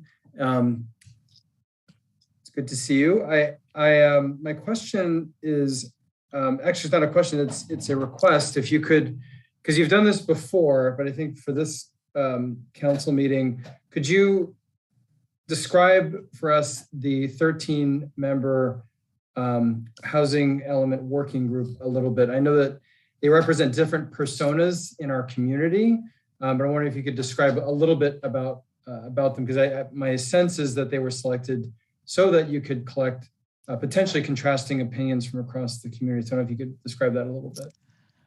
Yeah, I think you're correct that they were selected to showcase contrasting opinions, but I think the idea that is we're all working toward a common goal, which is housing. So we actually have not had some of the divisive conversations we had at the general plan committee meeting. But there are representatives of different stakeholder groups at the meeting. We have a developer, of a for-profit developer. We have a nonprofit developer. We have an advocate for unhoused residents. We have an advocate for non-English speaking and immigrant residents.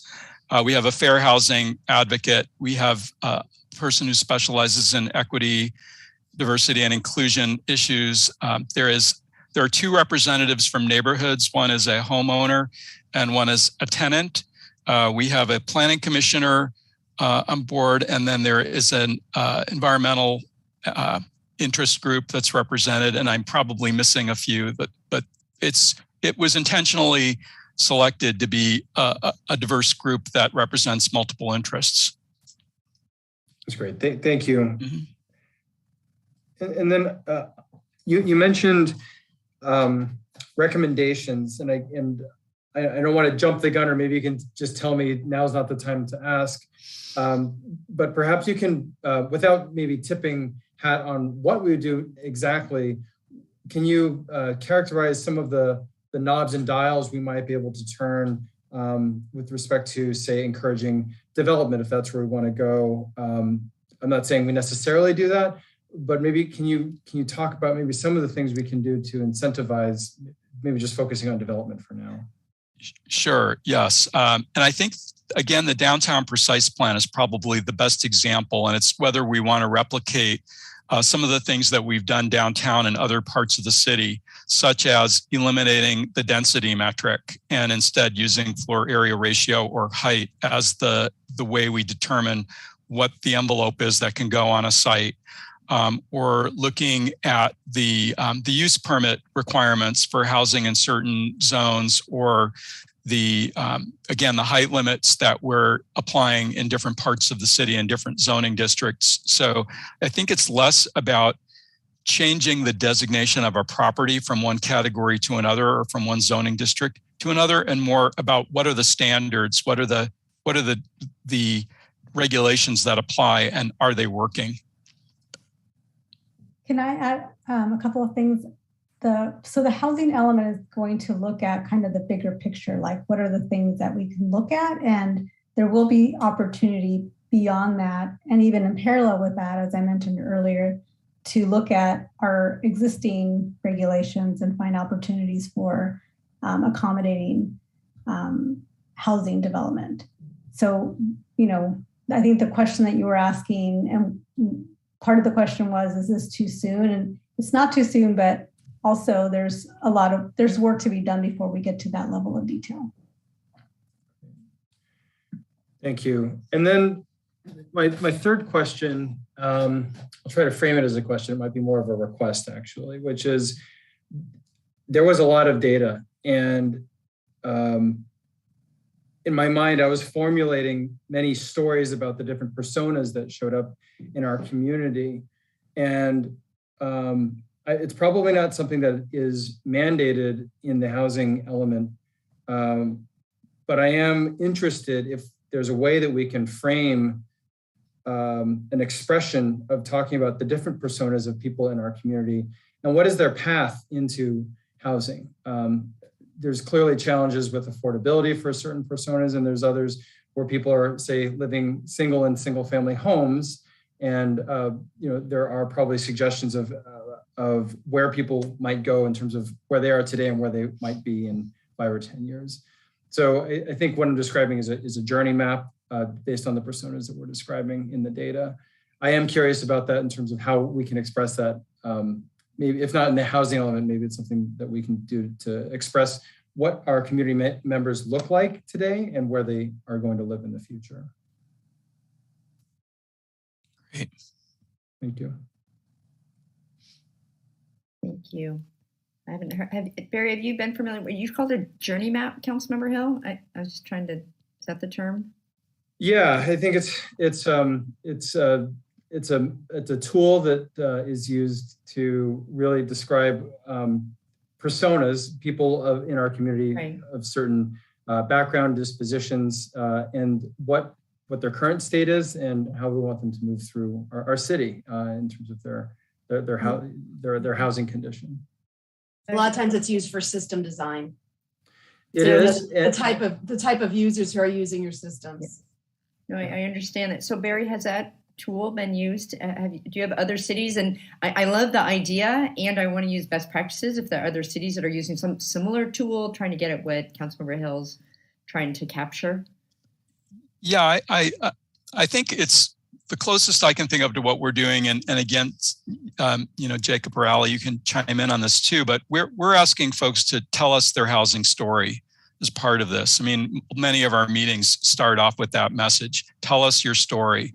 And we're kind of compiling what folks are telling us, what their stories are. So we do have those kind of, I may be taking the journey part too literally, but we are chronicling the housing journeys of many of our community members through asking that question and getting the response. And I think even at one of our working group meetings, we more or less presented that question and got some great feedback from our members from the lens of whoever they happen to be representing, what their story was, or what the concerns were of the group that they were representing. And so I believe we're getting there. I don't know if we're doing literally a journey map, but we'll look into that some more.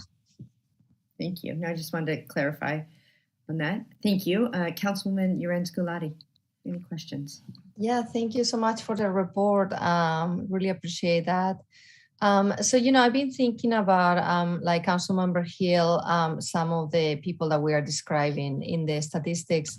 And, when I see like the large percentage of Latinos, that they are all renters, and where so many of them spend over 50% of their income in housing. And I'm thinking, even if we make the presentation of new very low-income housing or low-income housing that they can understand, I can even imagine how they could actually apply to buy a house, honestly, for most of our families. So I know that we are concentrating a lot in how we can develop new housing, which I think is extremely important. But I think there is I feel that we also have to figure out how to implement the preservation measures to protect right now the tenants that they are low income in their housing. So it's not just to develop new housing, but how can we keep our current tenants housed in the market where we are right now. So I understand, I really appreciate Director Gizes talking about like that there are a lot of different puzzles, a lot of different pieces of the puzzle. But I feel that this is something extremely important when we are talking about fair housing, and especially based on race. So I don't know. Yeah. Thank you. I have a couple follow-up questions. I think on the working group, I had the same question as Councilmember Hill. I think the one group you missed, the first representative of senior adults. I know that that's... Yes, thank you. So I know we have someone speaking to that population. So in your presentation, you had a slide around carryover sites. Do we have any carryover sites? I didn't see those if they were presented, if they were buried in the staff report, I missed it. So those are the ones that have streamlined approvals. Do we have any of those? We do. We have actually quite a large number of those. So we will be looking at objective design standards that will apply to those sites as we move this forward. So in other words, the way this works is that if a project comes in and 20% of the units in that project are affordable, we basically have to provide for the streamlined approval process for those projects, which I believe we're doing anyway by adopting the objective design standards. And Holly can add to that if I'm mistaken. Yes, so we have the SB 35 that was adopted by the state, mandated by the state a number of years ago. We have those objective standards that we've been working on, actively working on more recently. And so that should be coming forward sometime in the next few months. And we would be applying those standards to some of these housing sites that are existing and then translating over to by right. But as Barry is looking at evaluating these sites, we're also looking at whether there's these, all of these sites seem like realistic sites. And, part of the evaluation is why weren't they developed? And maybe this isn't the site that we really want. And, adding to the list of sites through sites that we feel may be more realistic and really furthers fair housing. So that's something that we're still in the process of doing. But aren't we required to have those carryover sites if they meet the objective design standards? The developer can then go forward if they have the 20% affordable housing requirement, correct?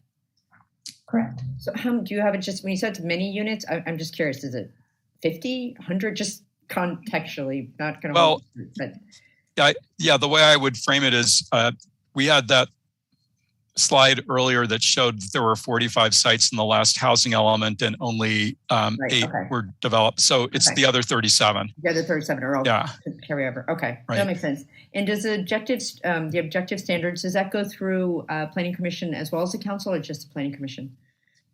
It will go through the Planning Commission and City Council. It would be an adopted resolution by the City Council. So there must be a time frame on that as well, because these are all going to come together at the same time, right? Because we're going to, okay. Thank you. No, it's fascinating. Like my colleagues, that last slide, the Southern California slide, I share Mary Beth's belief that we're going to be in the very small 7 group that have it not kicked back to them. Are you able to reach out to folks in Southern California to figure out where they're falling short, or do you already know it's around the furthering fair housing? Like, to me, I'm like, okay, there's a great opportunity to learn here from them when we're still in the making phase. So can you just speak to that, how we're able to learn from our Southern neighbors? Yes, I can. And Jacob and I compare the latest letters from HCD. We read them like the day fresh off the press. Here's the latest one. Let's see what they, what they came up with this time. It's a lot of the same criticism, which is related to not enough AFFH. Your sites aren't realistic, and you need to do more outreach, particularly to lower income households and non-English speaking residents. That's what I've seen. I mean, many of these communities, and this is true in many of the other Marin County cities as well, they're not used to doing this kind of stuff. They've been able to kind of, do a housing element and just get it approved with low RENA numbers. Some of these cities are looking at, and as we are, thousands and thousands of units, and it's very hard for them to make the case to the state that they're realistic sites that they've put out there, and that they have done what they need to do to make the housing happen. That's helpful. And it actually leads to my next question. So is it your sense that when the state's reviewing it, they're looking at all the jurisdictions in Marin? Are we going to be, I don't want to say dragged down, are we going to be tainted? That's not the right word. Are we going to be impacted by our neighbors and some of the challenges that they're having? Or is the state really just doing, I'm only looking at San Rafael, I'm only looking at jurisdiction X or the county, like they're looking at us really separate? Or is there an entity type of thing like, oh, wow, County of Marin isn't doing what they need to do? I'm just curious what your sense is on that.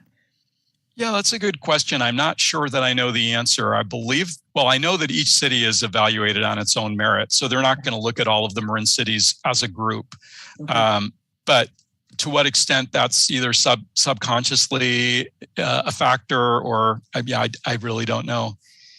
No. Very, Mayor, one thing I've noticed in the letters as I've read through them is that the state is looking to see how the city went out and intentfully collected information from its community.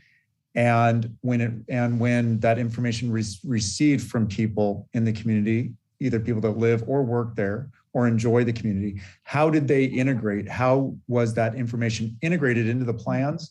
Right. And how is that reflective of the policies and the actions? And many of the letters have asked cities to further explain how they went out and how that information has been integrated and how has it resulted. And one thing I did notice in the letters is that HCD, the state, has said oftentimes, please go back out, collect the information, and then update your plan and then send it to us. We don't want to look at a plan that is only reflective of our comments. We want to see a plan that's reflective of the community.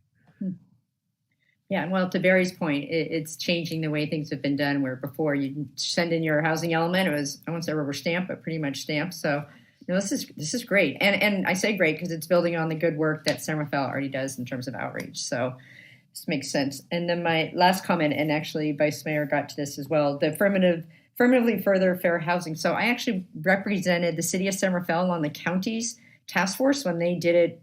It was pre-COVID, so it must have been 2017, 2018. And there are a lot of steps to it. And I think anything we can do to pool resources, as it were, they had a lot of data. And I know because I was part of the county process, there was a lot of San Rafael specific information already there. So anyway, so that would be great. So we're not reinventing the wheel. Okay. Vice Mayor, do you have any other questions before I open it back up? Okay, you said it. I'm not sure if they're all going to be answered. Okay, let me invite the city clerk on to receive public either comment or questions on this agenda item. This is the 2023 housing element that we are accepting comment on. Thank you. To comments, go ahead and use the raise hand feature. And if by dialing in, you'll need to press *9.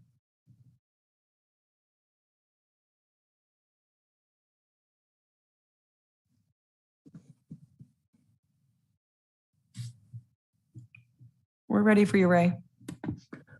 Hi, I'm Ray Lorber, and some of you know me. I'm a active member of the Catalyst for Local Control, and we spend a lot of our energy battling legislature on the housing issue. So I have some concerns.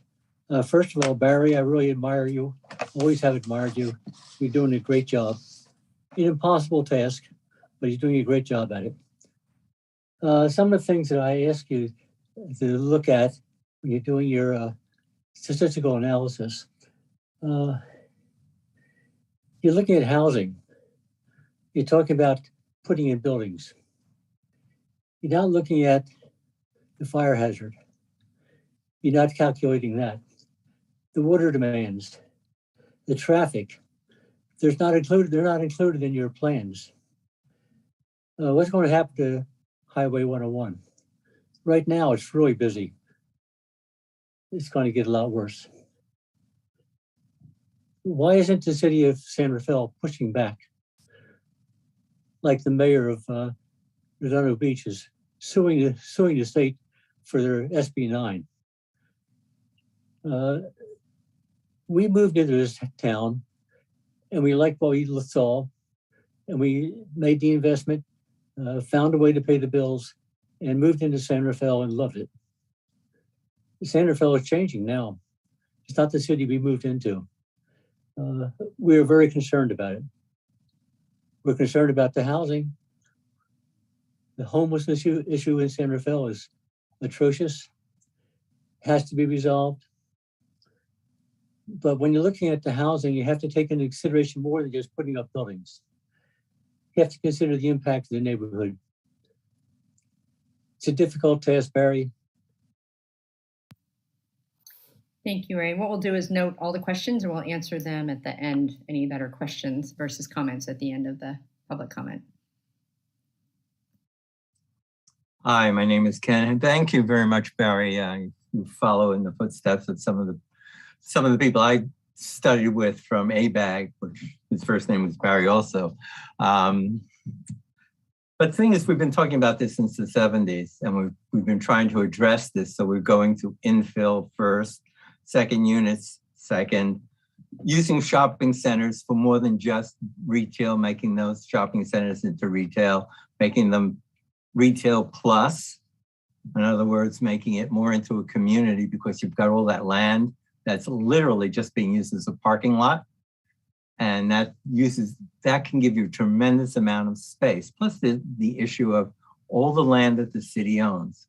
When city-owned land, we have a tremendous opportunity to build on it at a much lower cost. The city of Hong Kong actually makes money on their low-income housing because the housing is built on city land, and the money that goes towards the housing actually comes from different pockets of government like renters assistance and many other places. So we're not exactly have to worry about making the low-income housing being paid for by the individual renter or tenant. And the other issue is making the idea of multiple use housing, housing that can be not only used as renters, but also as condos in the same building. Or for instance, I grew up in Brooklyn. The first floor was mainly doctor's offices. Second floor is low-income housing. Third floor was not as low-income housing. When you got to the top, those were where the expensive apartments were. But it was all on the same footprint. So we're not using enough of expanding our vision. The other issue I want to bring out is senior housing. I live in a 3-bedroom house by myself. Thank you, Ken. If you have additional comments, do definitely email the city clerk. But we did hear the last part about the importance of senior housing, so thank you.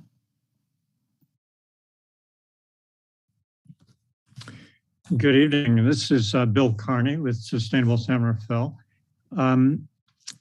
We want, in particular, to encourage the housing element to pay attention to the RHNA goals for affordable housing. Looking at this cycle, even if everything now in the pipeline gets built in the next few months or gets building permits out in the next few months, it looks like we'll be less than halfway to meeting the affordable units that the RHNA calls for.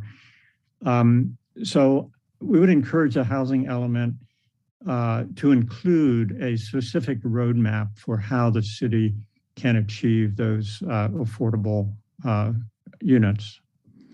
And we would also like to see elements in the housing element sections that would encourage the housing on infill sites, not on greenfields, and also on sites that are safe from climate impacts and like sea level rise and wildfire. The 8 years that we're working with here coincide with the 8 years that in which we need to bring down greenhouse gas emissions by half. And that's a huge challenge. So the final thing would be to include in the housing elements identifying funding sources that could support this new housing being all electric, being EV ready, being well insulated, being all these good things that can serve that goal as well as or parallel with and at the same time as the goals for achieving the housing itself. Thanks very much. Thank you, Bill. I see no other hands raised, so I'll give everyone a couple seconds. I see no further public comment. Thank you. We'll close the public comment. And I will go through the questions that I heard, and maybe Barry and Dr. Giudice and Jacob might have heard different ones. So the one was, how is the reality of wildfire traffic water? Is it being incorporated into the RHNA or into this conversation? And then the last part, green buildings, add that to the category. Are there requirements around green building, electrification, things like that? Second question is, San Rafael, why aren't we pushing back? I have an answer for that one, but I know staff can handle it. Third, the reality of utilizing city-owned land. And I think you would talk a little bit, but expand upon that as a feasibility. And finally, how much, to Bill's last comment, how much can the city, he's talked about a roadmap, but how much can the city influence the type of housing, low, very low, to be built when we're not builders or developers? So those are the ones that I heard. If I missed any, do add, but why don't we start with those? Great, thanks. Yeah, I'll start with the first one, Ray's question about the fire hazard and the traffic and water and other impacts. Would point out that we will be updating the safety element at the same time we're updating the housing element. We'll be working on that over the summer, and that's specifically to look at information on evacuation and information on ingress and egress into neighborhoods is something that the fire department's doing also as part of the local hazard mitigation plan update. But we're required by state law to look at at some of these fire hazard and safety issues. Also, we did a complete environmental impact report program level as part of the General Plan 2040. And there are a number of measures to mitigate some of the impacts in the General Plan EIR that we're implementing already. We don't expect we're going to make a lot of changes to our land use map, if any, as part of this project. We think we have the capacity to produce most of this housing without doing a lot of the general plan amendment and rezoning that other cities in Marin County need to do. So I think it's still a valid question. How are we going to provide these services? But I think we've answered that question through the EIR for the general plan already, and the analysis has been done. On the green building question, we definitely will be looking at that. One of the things we have to do in the housing element is look at energy efficiency and ways to reduce housing costs by affecting what people are spending on utilities, and promoting renewable energy and green building is an important part of that. But we also have to be mindful of the cost impacts on construction. And if we're imposing requirements that other cities in our vicinity are not imposing, I think we need to be careful how far we go. But certainly making buildings greener and taking steps to reduce utility costs and make better use of renewable energy would all be part of this. City-owned land, we're definitely looking at opportunities on city and county-owned land that's in the city, and school district land. We're working with our partner agencies to make sure that we're considering those, and those are the best opportunities for low and very low income housing, since the land cost is underwritten by it's public.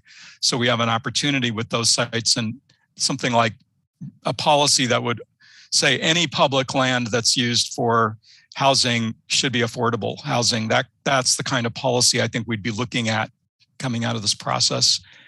And then the last one, why we didn't push back. I'll maybe let one of my colleagues answer that one. Okay, before they get to that one, the other one I had was, how much can a city influence the type of housing, low, very low, et cetera, to be built when we're not developers? I added the last part. Yeah, no, that's a valid point. And I'll also see if Ali or Jake want to add on to that. But I would say we are identifying, part of this process is a roadmap for affordable housing. So that's really more than anything else. That's what this is all about. We know we can build market rate housing. And so that's a lot of our focus is on that exact question, is what are the steps we can take other than, finding more funding sources to make, to produce affordable units. But yeah, part of this process is identifying which sites are earmarked for low and very low income. And I'll add, just rephrasing Barry's comment that we find it easy to see opportunities for development for market rate housing because we don't do the building. But also we have policies in place that, obligate developers to provide their share of affordable housing as part of their development. And then we have the in lieu fee that goes into our affordable housing trust fund.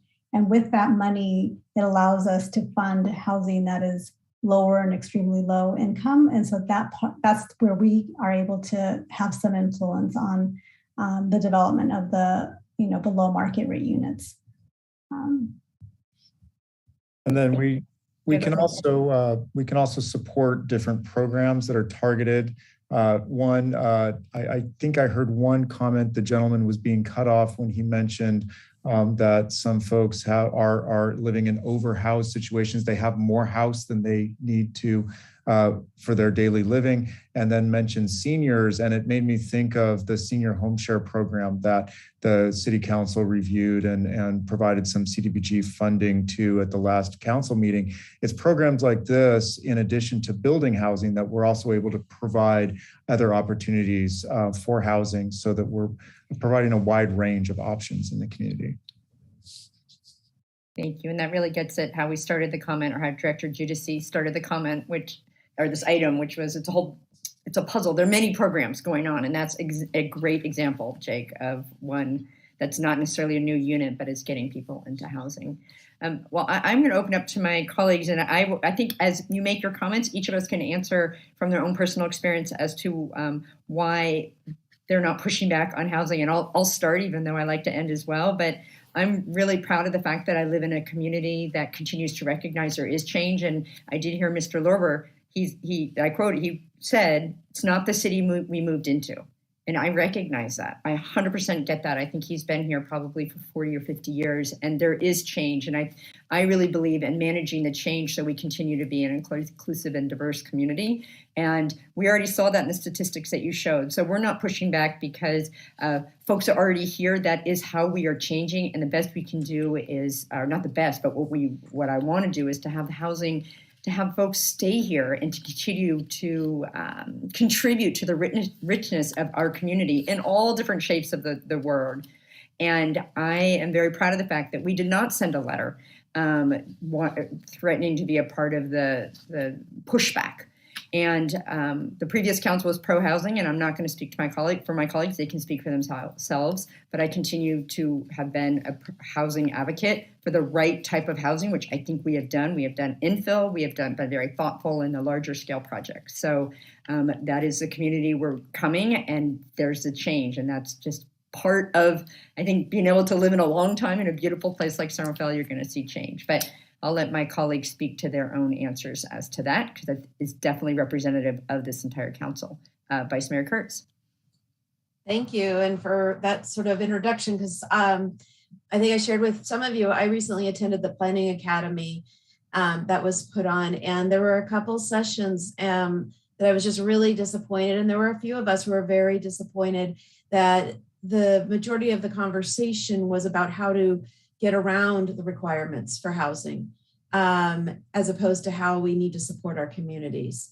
And I can tell you probably, as you're showing the Southern California, and there are some in Northern California too, that are spending more time about how to come up with ideas of how to get around the requirements than actually supporting the people who live in their communities. So I too am very proud of the work that San Rafael is doing to try to support the housing crisis that we're in.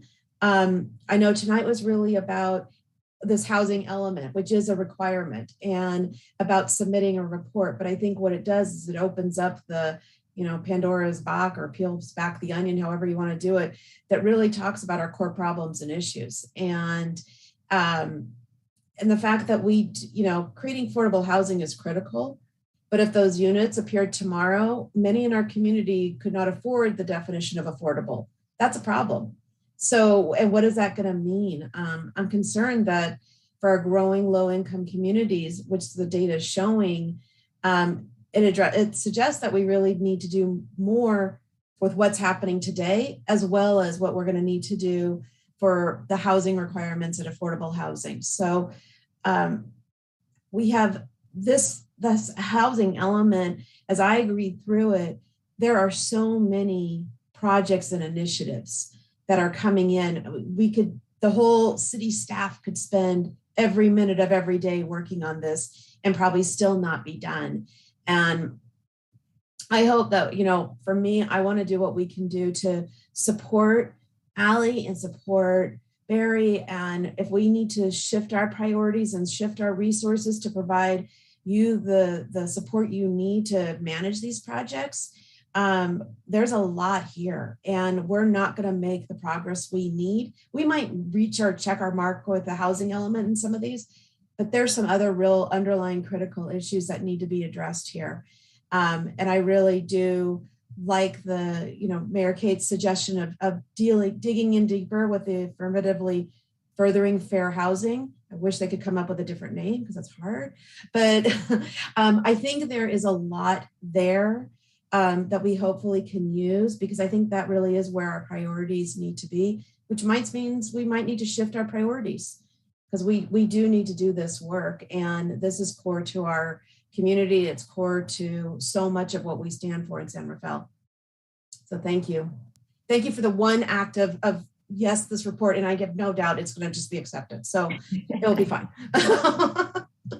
Thank you. Councilmember Bushy. Well, I've been a part of these for longer than I care to admit. And I am very proud of San Rafael's history with the housing element. I don't think that we need to push back, because we're better than that. We take these abstract numbers that come from ABAG, and we have such an awesome staff that we can translate them into things that can be done in our community. Tailor the abstract numbers to the particular projects and the particular opportunities that our staff, because they're out dealing with people in San Rafael, potential developers in San Rafael, sites in San Rafael, thinking about opportunities, possibilities that are out there, and also being encouraging for when developers come in and need a helping hand getting through our very long process. So I think over the years, San Rafael has done just an amazing job of taking compliance with these regulations and turning them into, as best we can in San Rafael, real housing units. So I think we've got a great track record there, and we don't need to push back. We're going to push forward. That's what we're about. And it's a pushing forward leads to the answer on the question about all the changes. You know, people that have lived here for decades say, "Oh my goodness, it's changed." Well, yes, it's going to change. You know, there were horses and buggies here at one time. If we didn't change, we would be going backwards. So yes, San Rafael moves forward. We change in a positive way for the best, as best we can. Open to feedback on if we need to adjust the trajectory of our change if it's not going in the direction that we want to go. I fully support accepting this report and look forward to the subsequent reports that will be coming forward. Thank you, Councilmember Bushy. Councilmember Micah.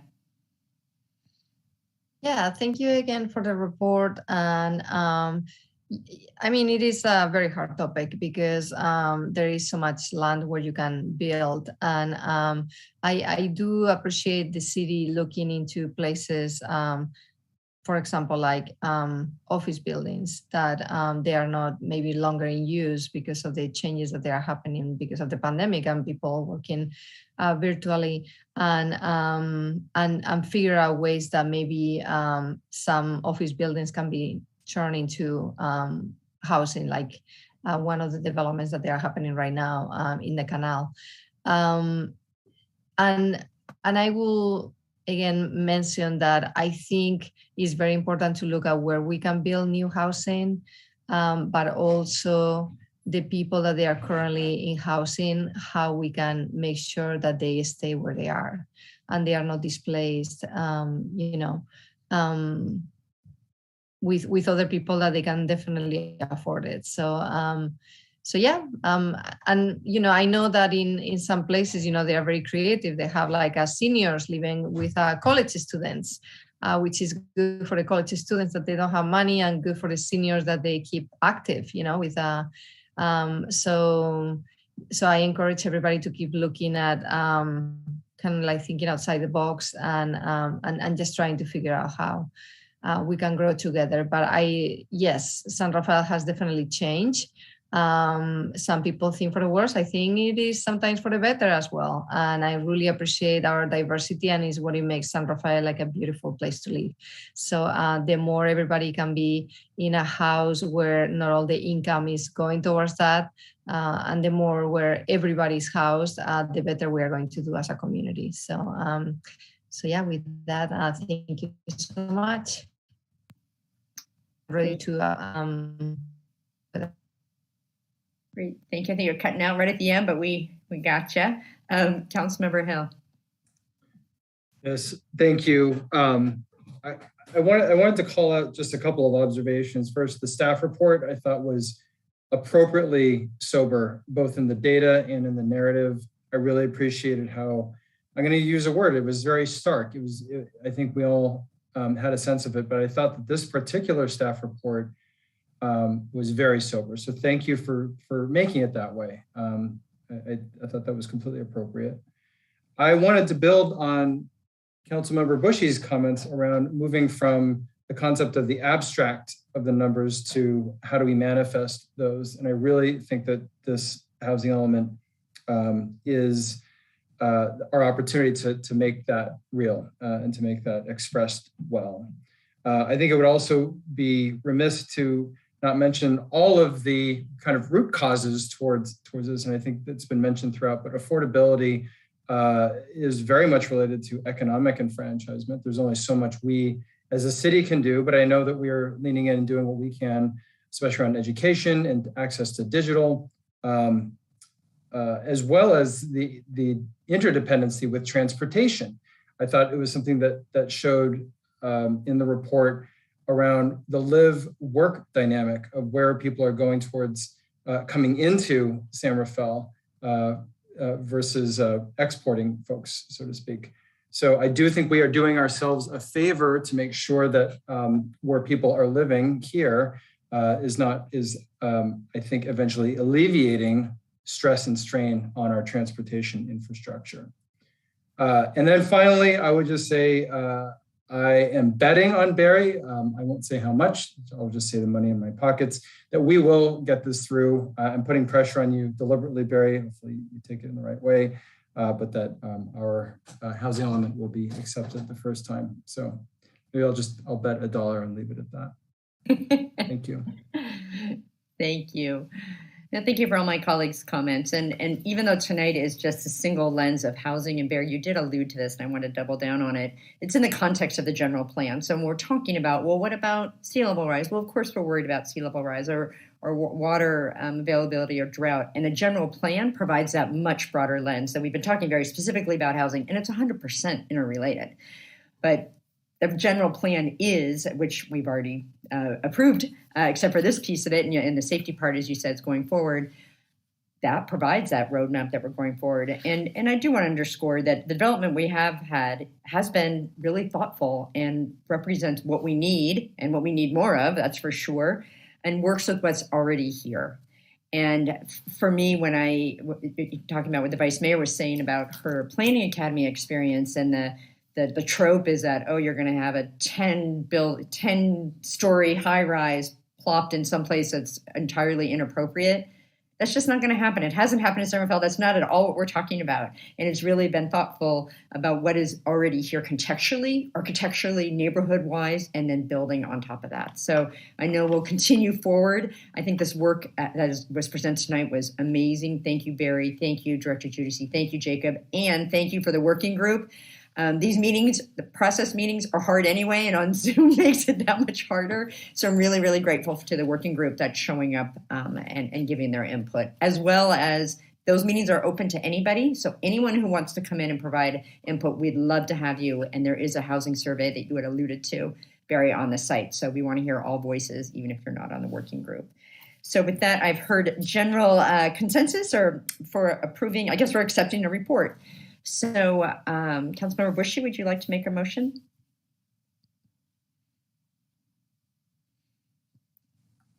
I would. Let me see. I move that we accept the progress report on the 2023 to 2031 housing element. Thanks. And Vice Mayor second. Thank you. Roll call, please, City Clerk.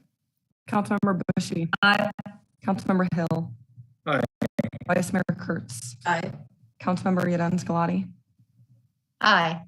Mayor Kate. Aye, that motion carries 5-0. Thank you all for your hard work. We look forward to future conversations. You don't get to wave goodbye, Jacob, because we're at the end of our agenda. But before we go, anyone who's still on staff who's there, we'd love to see you because this is a big moment. I almost want to do like a screenshot. I don't even know how to do that.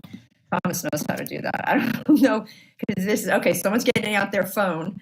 Yeah, because this is a big deal. You know, it's an ending, thank God, of an era that has been really, really challenging, and grateful to all of you. Lindsay's taking a photo. We can't have reactions, so everyone can just do a thumbs up or a wave or whatever. Okay, you tell us when to take your photo, Lindsay. You can tell us? Okay, 1, 2, 3, take a photo. And I'm sure every city is finishing their last virtual meeting that way. So with that, thank you all. It was a great meeting tonight. This meeting is adjourned, and we'll see you in person in 2 weeks.